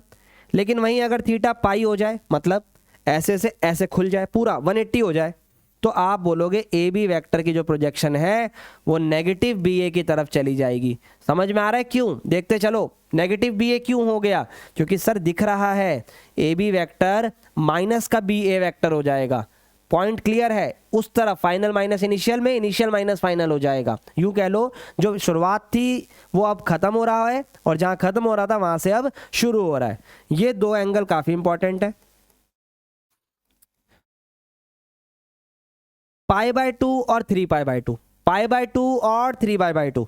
इस वाले के लिए हम क्या करने वाले हैं? इस वाले के लिए हम क्या करने वाले हैं? इसमें आप कहोगे जो थीटा की वैल्यू है, जो थीटा की वैल्यू है, अगर वो 90 डिग्री हो या 270 डिग्री हो, उस केस में जो आप ए बी की प्रोजेक्शन बनाओगे वो 0 होगी। वो क्या होगी? 0। क्यों होगी भाई? स्ट्रेट, बिल्कुल परपेंडिकुलर, तो उस पर कोई हमें प्रोजेक्शन नहीं बनानी है, याद रखना है इस बात को। 0 वेक्टर। सही है भाई? क्लियर हो रही है यहां तक चीजें? प्रोजेक्शन का क्वेश्चन भी अब आगे आने वाला है। वेक्टर प्रोडक्ट क्या होता है? अभी मैंने आपको बताया था वेक्टर प्रोडक्ट थोड़ा सा अलग है। आपको ए वेक्टर दिया है, ठीक है, लेट्स से 2i प्लस का 3j प्लस का 4k, और बी वेक्टर दिया है i कैप प्लस का 5j प्लस का k। अब मैं आपको बताता हूं, वेक्टर प्रोडक्ट को क्रॉस प्रोडक्ट भी बोला जाता है। सर क्यों बोला जाता है क्रॉस प्रोडक्ट? अभी आपको समझ में आ जाएगा। जैसे पहले आप ए वेक्टर और बी वेक्टर के बीच में डॉट लगा रहे थे तो वो डॉट हुआ था, इसमें क्रॉस लगेगा। अच्छा मल्टीप्लाई, अरे भाई मल्टीप्लाई मत बोलो, प्रोडक्ट बोलो। तो प्रोडक्ट के लिए लगेगा क्रॉस। क्या लगेगा? क्रॉस। अब इसके निकालने का तरीका होता है डिटर्मिनेंट। आई होप डिटर्मिनेंट आप लोगों को थोड़ा बहुत तो ओपन करने आता ही होगा, ठीक है भाई, थोड़ा बहुत, ज्यादा नहीं। आई कैप जे कैप के कैप, बोलो सही है? आई कैप जे कैप के कैप। नीचे आएगा ए वेक्टर की वैल्यू 2 3 4। भाई ए वेक्टर की वैल्यूज हो गई 2 3 4।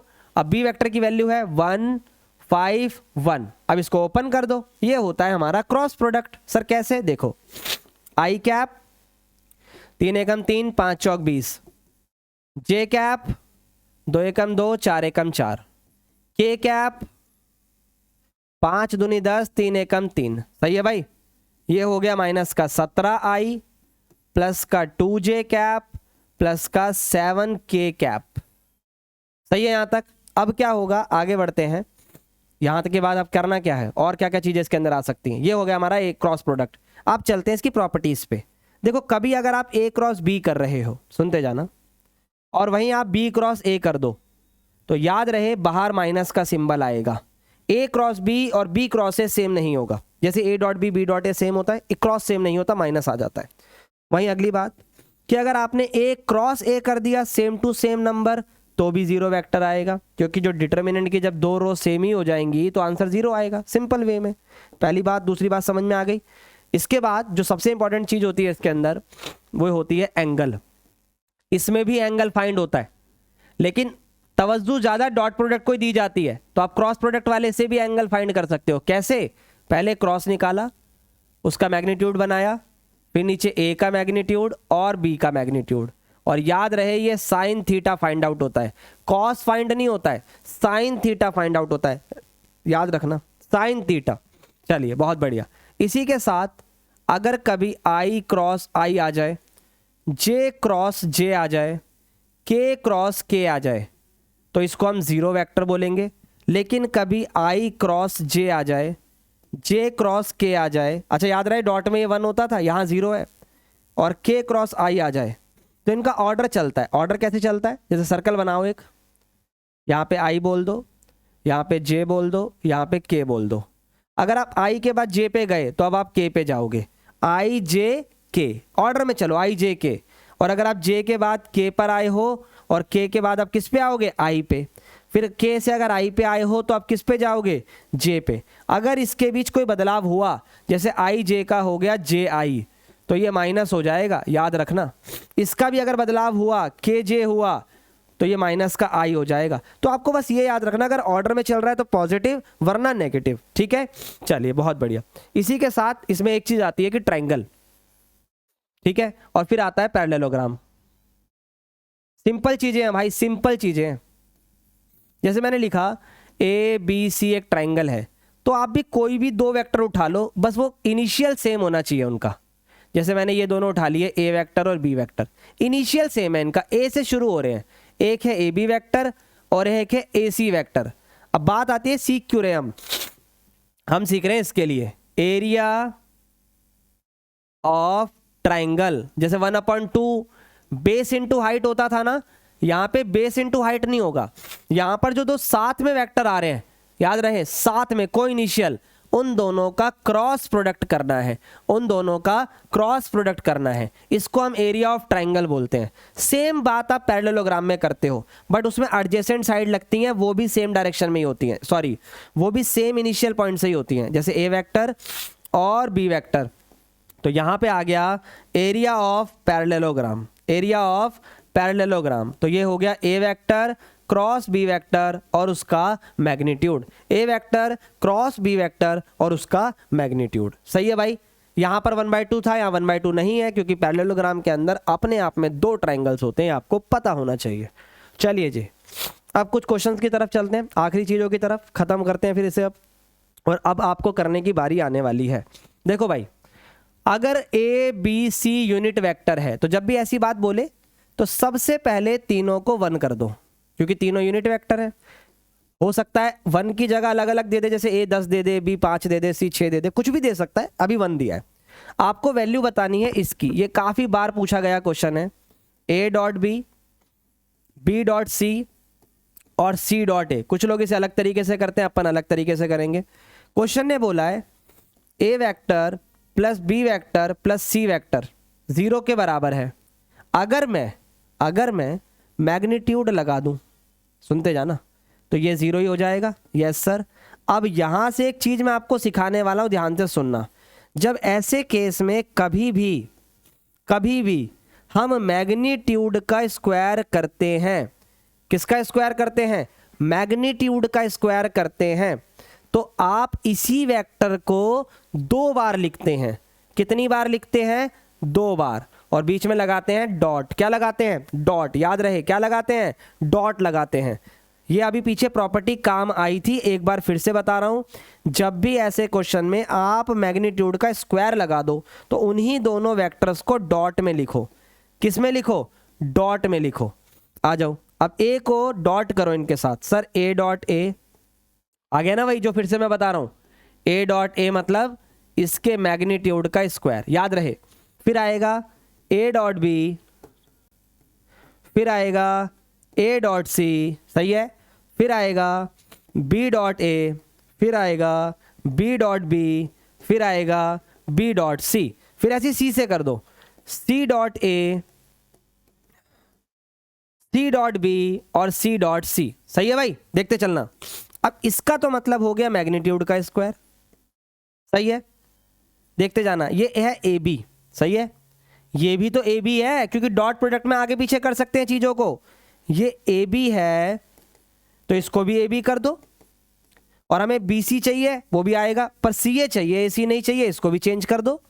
इधर आ जाओ, बी डॉट बी अभी बताया था, जैसे ए डॉट ए का स्क्वायर होता है, बी डॉट बी का स्क्वायर होता है। फिर बी डॉट सी आ गया, फिर सी डॉट ए आ गया, फिर बी डॉट सी आ गया, चेंज करते चलो, फिर सी का स्क्वायर आ गया। अब नोटिस करो, आपका उत्तर आपके सामने आ रहा है, उत्तर मतलब आंसर आ रहा है भाई। यहां पर देखोगे तो ये जीरो है, क्या है ये जीरो। अब क्या करना है सर, ए बी और सी इसको उठा के इधर ले आओ, माइनस का ए का स्क्वायर, बी का स्क्वायर और सी का स्क्वायर, मैग्नीट्यूड है, ठीक है भाई। सर माइनस पे ब्रैकेट क्यों लगाया भाई, तीनों प्लस के हैं, इधर आके माइनस, तो मैंने ब्रैकेट में कर लिया। अब नोटिस करो, दो बार आपका ए बी आ गया, सही है, दो बार आपका बी सी आ गया, और दो बार आपका सी ए आ गया। नोटिस करके देखो, दो बार ए बी है, दो बार बी सी है, दो बार सी ए है, हाँ या ना। सर ऐसा क्यों हो रहा है इसके अंदर, मैं बताता हूँ, ध्यान से सुनना भाई। ए बी कहाँ से आया, क्योंकि मैंने ना ये 9वीं क्लास का फॉर्मूला लगाया, ए प्लस बी प्लस सी की होल स्क्वायर का, बस ये वेक्टर के अंदर यूज करा, जो होता था ना A square plus B square plus C square plus 2ab 2bc 2ca, ये उस वजह से आ रहा है।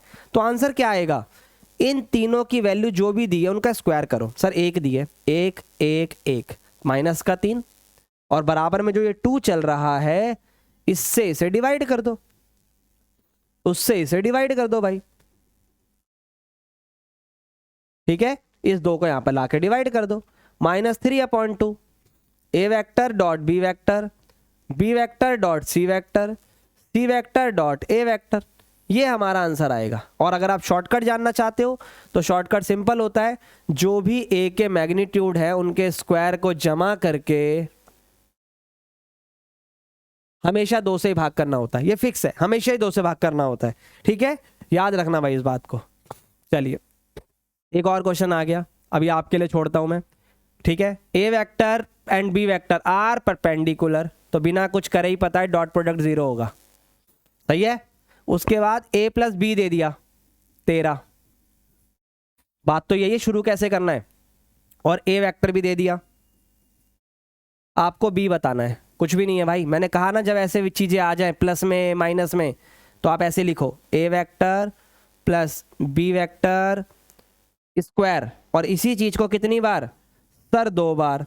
अब बच्चे बोलते भैया ए प्लस बी का होल स्क्वायर ही लगा दो ना, भाई वेक्टर पढ़ रहे हो, अपनी बच्चों वाली हरकतें नहीं लगानी है, कहीं ए प्लस बी का होल स्क्वायर लगा रहे हो, गलत हो जाएंगी चीजें। अब सॉल्व करो, आगे करो इसको, dot sir A dot A dot B dot A और सी बी डॉट बी, ठीक है भाई। देखो इसकी वैल्यू है 13, तो 13 का स्क्वायर कर दिया, सुनते जाना, ये है ए का स्क्वायर, और बाकी दोनों होंगे 0, और ये है बी का स्क्वायर। सर कैसे भाई, A dot B dot A, एक ही बात है। अब इसको उम्मीद करता हूं कि आप सॉल्व कर लोगे, क्योंकि ए आपको दिया हुआ है, 12 आ जाएगा, चेक कर लीजिएगा, कितना आएगा 12 आ जाएगा, चेक कर लेना, ठीक है। चलो बहुत बढ़िया, एक और क्वेश्चन है भाई, वही क्वेश्चन है जो भी हमने पीछे पढ़ा है, थोड़ा सा अलग है। यहां से एक बात सुनिएगा मेरी, फिर आप कर पाओगे। कभी भी आपको एक ये चीज बोले, find a vector which is perpendicular to both the vector, या यू बोले A vector and B vector, सही है। तो कभी आपको एक ऐसा वेक्टर पूछे जो कि परपेंडिकुलर हो बाकियों पर, तो आप सिंपली उन दोनों का क्रॉस प्रोडक्ट कर देना, बात खत्म। याद रखना, अगर यही चीज ऐसे बोलता, इसकी जगह ये बोलता कि एक ऐसा वेक्टर बताओ जो a प्लस बी और a माइनस बी पर परपेंडिकुलर हो। क्या बोला मैंने? a प्लस बी और a माइनस बी पर परपेंडिकुलर हो, तो उसका क्रॉस कर दो। मतलब अगर मुझे एक ऐसा वेक्टर बताना है जो बाकी दो पे परपेंडिकुलर हो, एक ऐसा वेक्टर बताना है जो बाकी दो पे परपेंडिकुलर हो, तो उन्हीं दोनों का क्रॉस कर दो, उन्हीं दोनों का क्रॉस कर दो। ठीक है भाई, चलिए बहुत बढ़िया। अब यहाँ पूछा क्या है? ए दिया है, बी दिया है, सी दिया है, आपको यूनिट वेक्टर बताना है। Unit vector is not the big deal, क्योंकि एक बार वेक्टर आ जाए तो यूनिट वेक्टर बताना कौन सी बड़ी बात है। ठीक है, आपको यूनिट वेक्टर बताना है जो परपेंडिकुलर हो, जो परपेंडिकुलर हो a माइनस बी पर और c माइनस बी पर। तो भाई पहले निकालो a माइनस बी, a में से b को माइनस करो, एक में से दो गया, ठीक है, दो में से एक गया, और k जाने के लिए नहीं है तो सिर्फ k। c में से b को करो, c में से b को करो, तीन में से दो गया, -4 माइनस प्लस का है ना, माइनस होना पड़ेगा उसे, माइनस का 5 और -5 ही रहेगा। ठीक है, अब आपको ये दोनों वेक्टर मिल गए। अब बस कुछ नहीं करना है, एक लेट कर लो डी वेक्टर, क्योंकि डी नहीं है।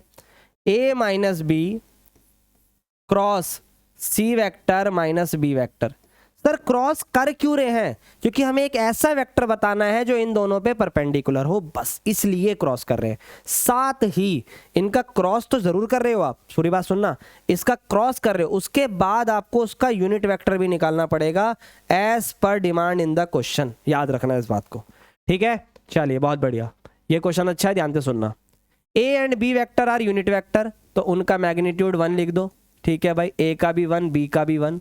आपको एंगल बताना है ए और बी के बीच, मतलब कॉस थीटा जैसे होता है ना, A vector dot B vector divided by its magnitude, ये बताना है आपको। So that √2 A vector minus B vector is a unit vector. अगर ये भी यूनिट वेक्टर है तो इसका मैग्नीट्यूड भी 1 हो गया, हाँ या ना भाई? जब यूनिट वेक्टर है ये भी तो इसका मैग्नीट्यूड 1 हो गया। और क्वेश्चन ने पूछा क्या है? एंगल। आओ बताते हैं, स्क्वायर कर दिया भाई। मैंने क्या कहा था? जब भी ऐसी चीज आ जाए तो इसको कितनी बार लिखते हैं सर? 2 बार। और दोनों बार लिखने के बाद हम किस में लिखते हैं सर? डॉट प्रोडक्ट में। किस में लिखते हैं? डॉट प्रोडक्ट में। सुनते जाना, करो सॉल्व। √2 को √2 से करो, कितना आएगा सर? 2 और a मैग्नीट्यूड का स्क्वायर। अब थोड़े से तो तैयार हो जाओ भाई, √2 को √2 से करा, 2 आ गया, a डॉट a मैग्नीट्यूड का स्क्वायर। अब इसको करो इससे, माइनस का √2 a डॉट b, इसको करो इससे माइनस का √2 a डॉट बी। डॉट में कर सकते हैं भाई, बार बार बोल रहा हूं, minus minus plus, b dot b का क्या होता है? मैग्नीट्यूड का स्क्वायर। भाई b डॉट b का क्या होगा? मैग्नीट्यूड का स्क्वायर। अब एक एक करके, 2 एकम 2, क्योंकि a की वैल्यू 1 है, माइनस दोनों सेम है, 2√2 क्या आएगा? 2√2, इसका क्या आएगा? 1, क्योंकि ये भी दिया हुआ है, बराबर में क्या आएगा? 1। लेकिन a डॉट बी की जगह क्या आएगा? सुनना आप ध्यान से, a डॉट बी ये रहा, मैग्नीट्यूड की वैल्यू है 1, तो अगर मैं लिख भी दूं यहां पे तो a डॉट बी कितना आ गया सर? cos थीटा आ गया, क्योंकि 1 इज नेग्लिजिबल। तो cos थीटा की जगह यहां पर मैंने यहां पर a डॉट बी की जगह cos थीटा रख दिया। और ये क्या है सर? 2√2। क्या है ये? 2√2 है ना भाई? देखते चलो, प्लस का 1 बराबर 1, आते जाओ आते जाओ। अब देखो भाई ध्यान से, माइनस का 2√2 इधर आके प्लस हो गया, हाँ या ना? और वहां पहले से कौन है? 2 + 1, प्लस का 1 उधर जाके माइनस, कैंसिल, 2 के अपॉन में 2√2, इसको भी कैंसिल, 1/√2।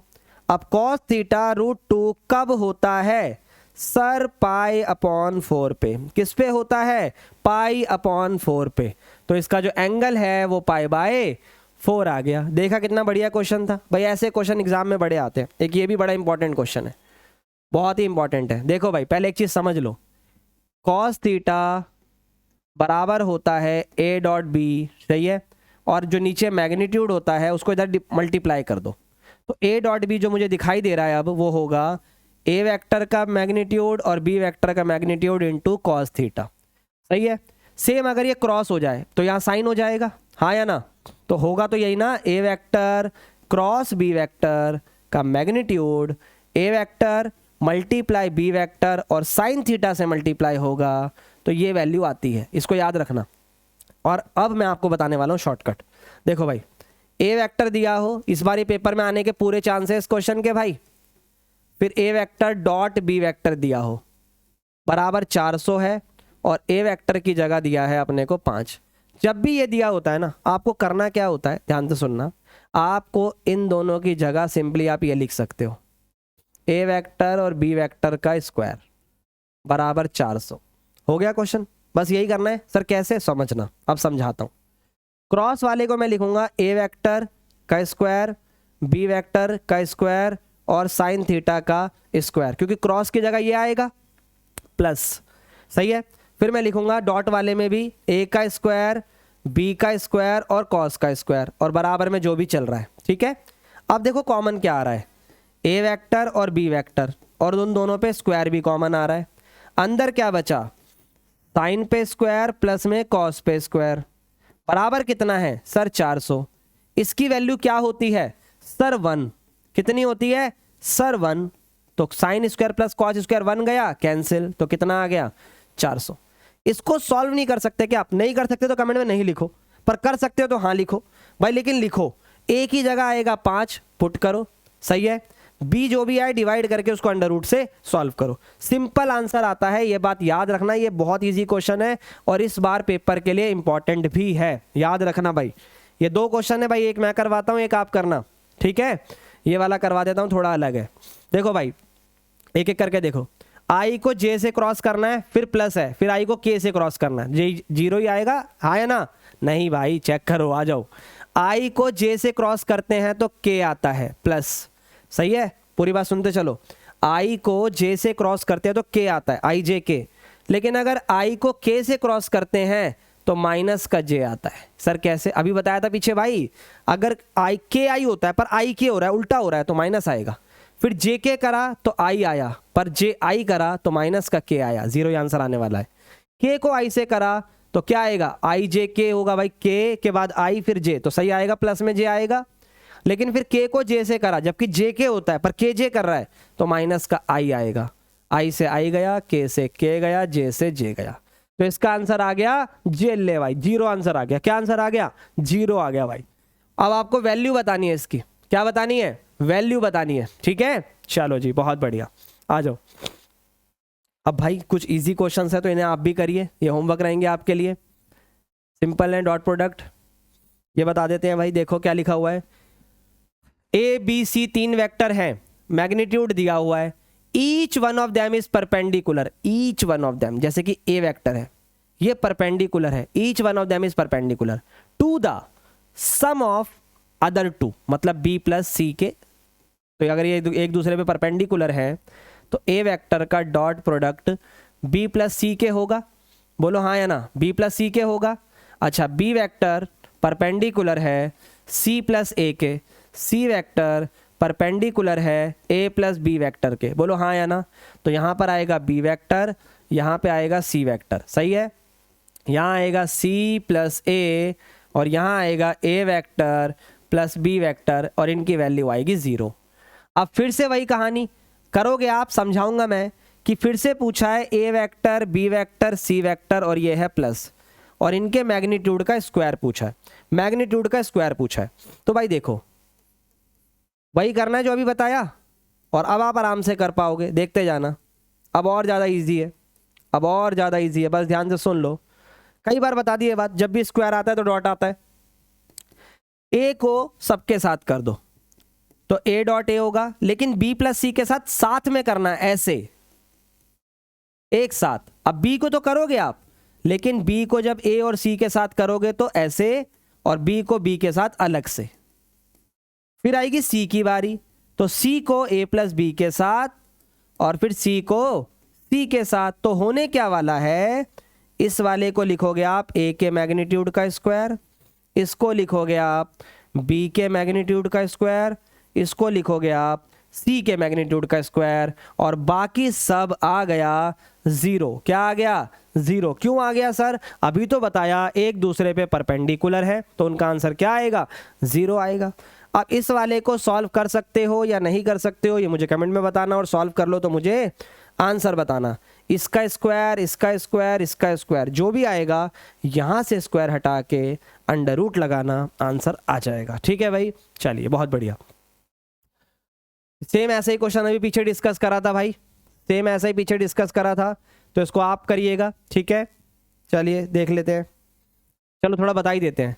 स्केलर प्रोडक्ट का मतलब होता है डॉट प्रोडक्ट। किसका डॉट प्रोडक्ट है? इस आई जे के का, तो इसे ए मान लो। ठीक है। With a unit vector, with a unit vector along the sum of these vector, तो इसको मैंने बी मान लिया और इसको मैंने सी मान लिया। सही है। अब अगर मैंने बी प्लस सी माना है, उसको मैं डी कंसीडर करूंगा और इस वाले को ए, और इन सब का जो डॉट प्रोडक्ट है, पूरी बात सुनना, वो इक्वल टू 1 है। तो आप करोगे क्या?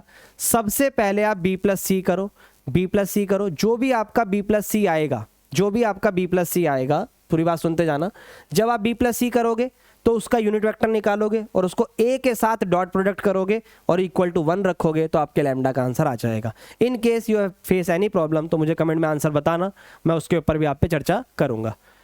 ठीक है भाई, एक आखिरी क्वेश्चन की तरफ चलते हैं, फिर अपने कुछ छोटे मोटे से एक केस स्टडी डिस्कस करनी है और एक ये क्वेश्चन। ये 2 क्वेश्चन के बाद ये लेक्चर खत्म होगा। बीच में मैंने होमवर्क के लिए क्वेश्चन डाले हैं, नहीं होंगे तो आप ग्रुप में आके मुझसे पूछ सकते हो। देखो भाई, ये क्वेश्चन काफ़ी अच्छा है, पर आप लोगों ने इसको अलग तरीके से करा होगा, मैं आज अलग तरीके से कराऊंगा। पूरी बात सुनना भाई। अपने को दिया हुआ है ए बी सी, सही है, और आपको एक वेक्टर बताना है D which is perpendicular to both A and B. लेकिन सिर्फ अगर इतना बोला होता तो क्वेश्चन बहुत इजी था, बट आपसे पूछा है कि सी डॉट डी 15 है। सी डॉट डी क्या है? 15 है। आ जाओ। तो सबसे पहले मुझे एक डी वेक्टर बताना है जो कि परपेंडिकुलर है ए और बी पे, तो मैं करूंगा ए क्रॉस बी। मैं क्या करूंगा? ए क्रॉस बी। क्यों करूंगा? अभी पीछे वाली बात बताई थी। आ जाओ क्रॉस करते हैं। आई कैप, जे कैप, के कैप। ठीक है। क्या क्या है हमारे पास? ए 1 4 2, फिर है 3 माइनस का 2 और 7। सही है भाई, देखते जाना। फिर आई कैप आ गया, 7 चौक 28, 2 दूनी 4, प्लस आ गया भाई, देखते चलो। फिर जे कैप 7 एकम 7, 3 दूनी 6, के कैप माइनस का 2 माइनस का 12, तो ये आ गया 28 और 4 32, 7 और 6 जे कैप। ठीक है, माइनस का आएगा, और फिर आपका आएगा माइनस का 14 के कैप। अच्छा एक बात बताता हूँ, इसने आपको ये भी बोला है कि सी डॉट डी 15 होना चाहिए। अब एक बात बताओ, आपने तो निकाल दिया ना डी, तो क्या यही 15 हो जाएगा? यार ये 15 कैसे हो सकता है? क्योंकि ये तो अपनी एजम्पशन लेकर आया है, तो हमें यहाँ पर एक एक्स्ट्रा एफर्ट क्या मारना पड़ेगा? इसके साथ आप के लगाओगे ताकि दोनों कंडीशन सेटिस्फाई हो पाए। सर के लगाने से कोई फर्क तो नहीं पड़ेगा? भाई फर्क पड़ेगा ना, आंसर आएगा उससे। ठीक है, लेकिन इस के से कंडीशन में फर्क नहीं पड़ेगा। अब जैसे इसका डॉट प्रोडक्ट बाकी के साथ 0 है, तो के लगाने के बाद भी 0 रहेगा, पर के से आपका बाकी आंसर आएगा। कैसे? आओ मैं बताता हूँ। आपका डी आ गया, सही है। सी दिया हुआ है, कहाँ है सी? ये रहा, सी है हमारा 2i माइनस का j प्लस का 4k। इस सी वेक्टर को इस डी वेक्टर के साथ डॉट प्रोडक्ट करो, सी वेक्टर को डी वेक्टर के साथ डॉट प्रोडक्ट करो। 2 को करो 32k से 64k आ गया, देखते चलना भाई। 2 को करा इससे, फिर माइनस माइनस प्लस का k आ गया, फिर 14 को करो इससे, ये आ गया आपका 56k। ठीक है, इक्वल टू में आ गया 15। सॉल्व करो इसे आप फटाफट, 65। ठीक है, और ये आपका माइनस करने पे आ गया 9k, ये आ गया 15। पूरी बात सुनते चलना, आपको इजी लगेगा ये। 15/9 काट दो इसे, 3 पंजे 15 और 3 तिया 9। आ गया जी 5/3, हाँ या ना? अब जब ये 5/3 आ गया तो आपका डी वेक्टर क्या था जो पूछा है आपसे? सर वो था 32 माइनस का j माइनस का 14k, और इसके साथ आपका रहेगा 5/3। इसको इसमें क्या करना है? मल्टीप्लाई, वो आपका डी वेक्टर हो जाएगा। पूरी बात सुनो, हमें डी बोला था एक ऐसा वेक्टर जो बाकियों पे परपेंडिकुलर हो। मैंने क्रॉस निकाला, पर के इसलिए लगाया तो कि मुझे एक कंडीशन और फुलफिल करनी है, और ऐसा नहीं कि मैं कुछ प्लस कर रहा हूँ अपनी मर्जी से, के लगा रहा हूँ वो लगा सकता हूँ। उसके बाद जब मैंने के लगा दिया तो उनका डॉट प्रोडक्ट 15 निकालने के लिए जो दिया हुआ था मुझे, मेरे को के की वैल्यू मिली, जैसे ही मुझे के मिला मैंने वापस इसमें पुट करा और मेरा डी का आंसर आ गया। आई होप आप लोगों के स्कूल्स के अंदर अगर ये इसी तरीके से करवाया है तो बढ़िया है, नहीं करवाया है तो भाई आप इस तरीके से करो, बेटर रहेगा। फिर आपको प्रूफ करना भाई, ये अभी मैंने पीछे डिस्कस करवाया था, बस क्वेश्चन को देख लेना। ए वेक्टर और बी वेक्टर परपेंडिकुलर है तो डॉट प्रोडक्ट क्या होगा, 0 होगा, ठीक है।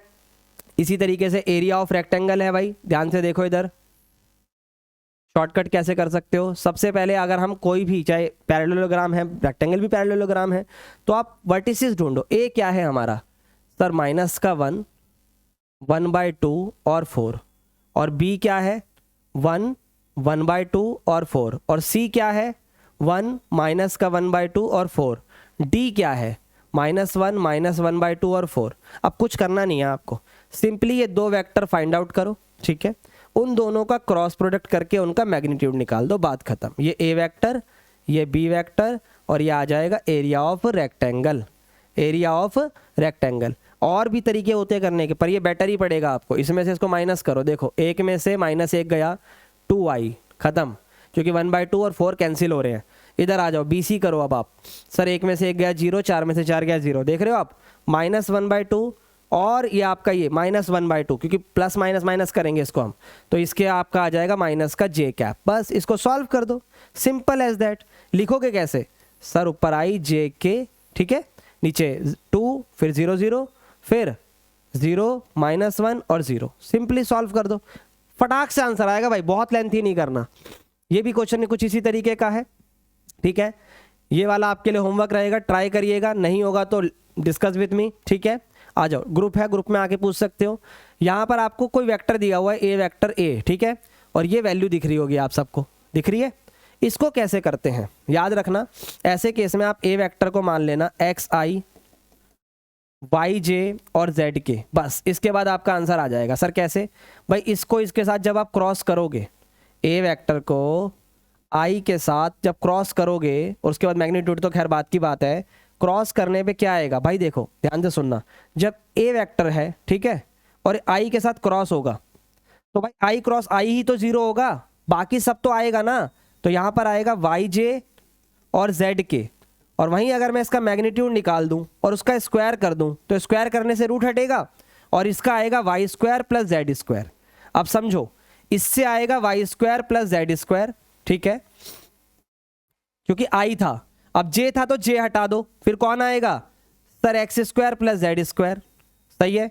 फिर अगर k हटा दो, लास्ट वाला हटा दिया, ठीक है, तो क्या आएगा सर, x² + y², पक्का। देखते चलो भाई, तो x भी 2 बार, y भी 2 बार, z भी 2 बार, तो सब कुछ 2 बार आ गया, सब कुछ 2 बार आ गया। अब ये x² + y² + z² क्या है सर, ये ए वेक्टर का मैग्नीट्यूड है और उसका स्क्वायर है, तो इसका आंसर आएगा बी पार्ट 2a, क्योंकि 2 तो यहीं पर है और a का स्क्वायर हो रहा है।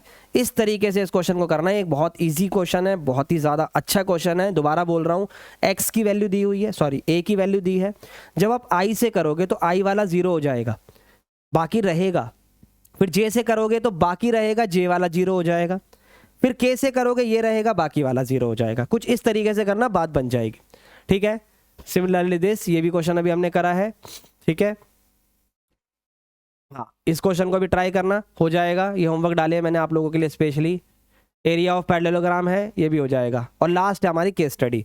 भाई देखो, ये केस स्टडी डालने का मोटिव ही यही था, क्योंकि पेपर में कहीं से भी लेकर कहीं तक हमें दिक्कत ना आए, बस बात खत्म। अब देखो, बहुत ईजी क्वेश्चन है, हमें सारे पॉइंट दिए हुए हैं, ठीक है, सब इसी में बता दूंगा मैं आपको। ये हमें डी दिया है, ये वी है, और ये ए है, और ओरिजिन हमें दिख ही रहा है, और पॉइंट ये रहा, सबसे पहले डी है, फिर ए है, और फिर वी है। आगे आ जाओ, आपसे बोला है how far is the star V from A, तो आपको वी को ए से बताना है, ठीक है भाई। वी ए से कितना दूर है, तो पहले आप ए वी वेक्टर निकालना, जो आपको आता है, फाइनल माइनस इनिशियल, और फिर उसका मैग्नीट्यूड निकाल देना, सिंपल एज दैट। उसके बाद यूनिट वेक्टर कैसे निकालोगे आप, डी ए वेक्टर का, अभी बताया था भाई, डी ए वेक्टर बनाना और उसके मैग्नीट्यूड से उसे डिवाइड करना। फिर आपको V D A angle find out करना है, कहाँ है V D A, V D A ये रहा एंगल, हाँ या ना, तो कुछ मत करो, वी डी ए बन कैसे रहा है सर, वी डी ए बन रहा है डी वी से और डी ए से, तो इन दोनों को आप फाइंड करो। कैसे सर? फाइनल माइनस इनिशियल कर कर, फिर उनका डॉट प्रोडक्ट और फिर उनके मैग्नीट्यूड से डिवाइड। इस तरीके से करोगे तो केस स्टडी बन जाएगी। Same with the projection question. I hope ये सारी चीज़ें आप लोगों को अच्छे से समझ में आई होगी। फिर भी कोई डाउट हो, कोई क्वेरी हो, ये पीडीएफ जो है मैं डलवा दूंगा किसके अंदर, ग्रुप के अंदर। तो ये सारे होमवर्क आप कर लीजिएगा वहाँ से उठाकर। फिर भी कोई डाउट हो, क्वेरी हो, टेलीग्राम पर आओ, चीज़ें पूछो। और भाई मैं लास्ट बात कहना चाहूँगा, कोई भी दिक्कत है, किसी भी प्रकार की प्रॉब्लम है, आप मुझे कमेंट में शेयर करो, मैं आप लोगों के साथ उसको बिल्कुल अच्छे से करवाने की कोशिश करूंगा, ठीक है ना, और बेटर तरीके से। चलिए भाई, साइनिंग ऑफ, आज के लिए इतना ही।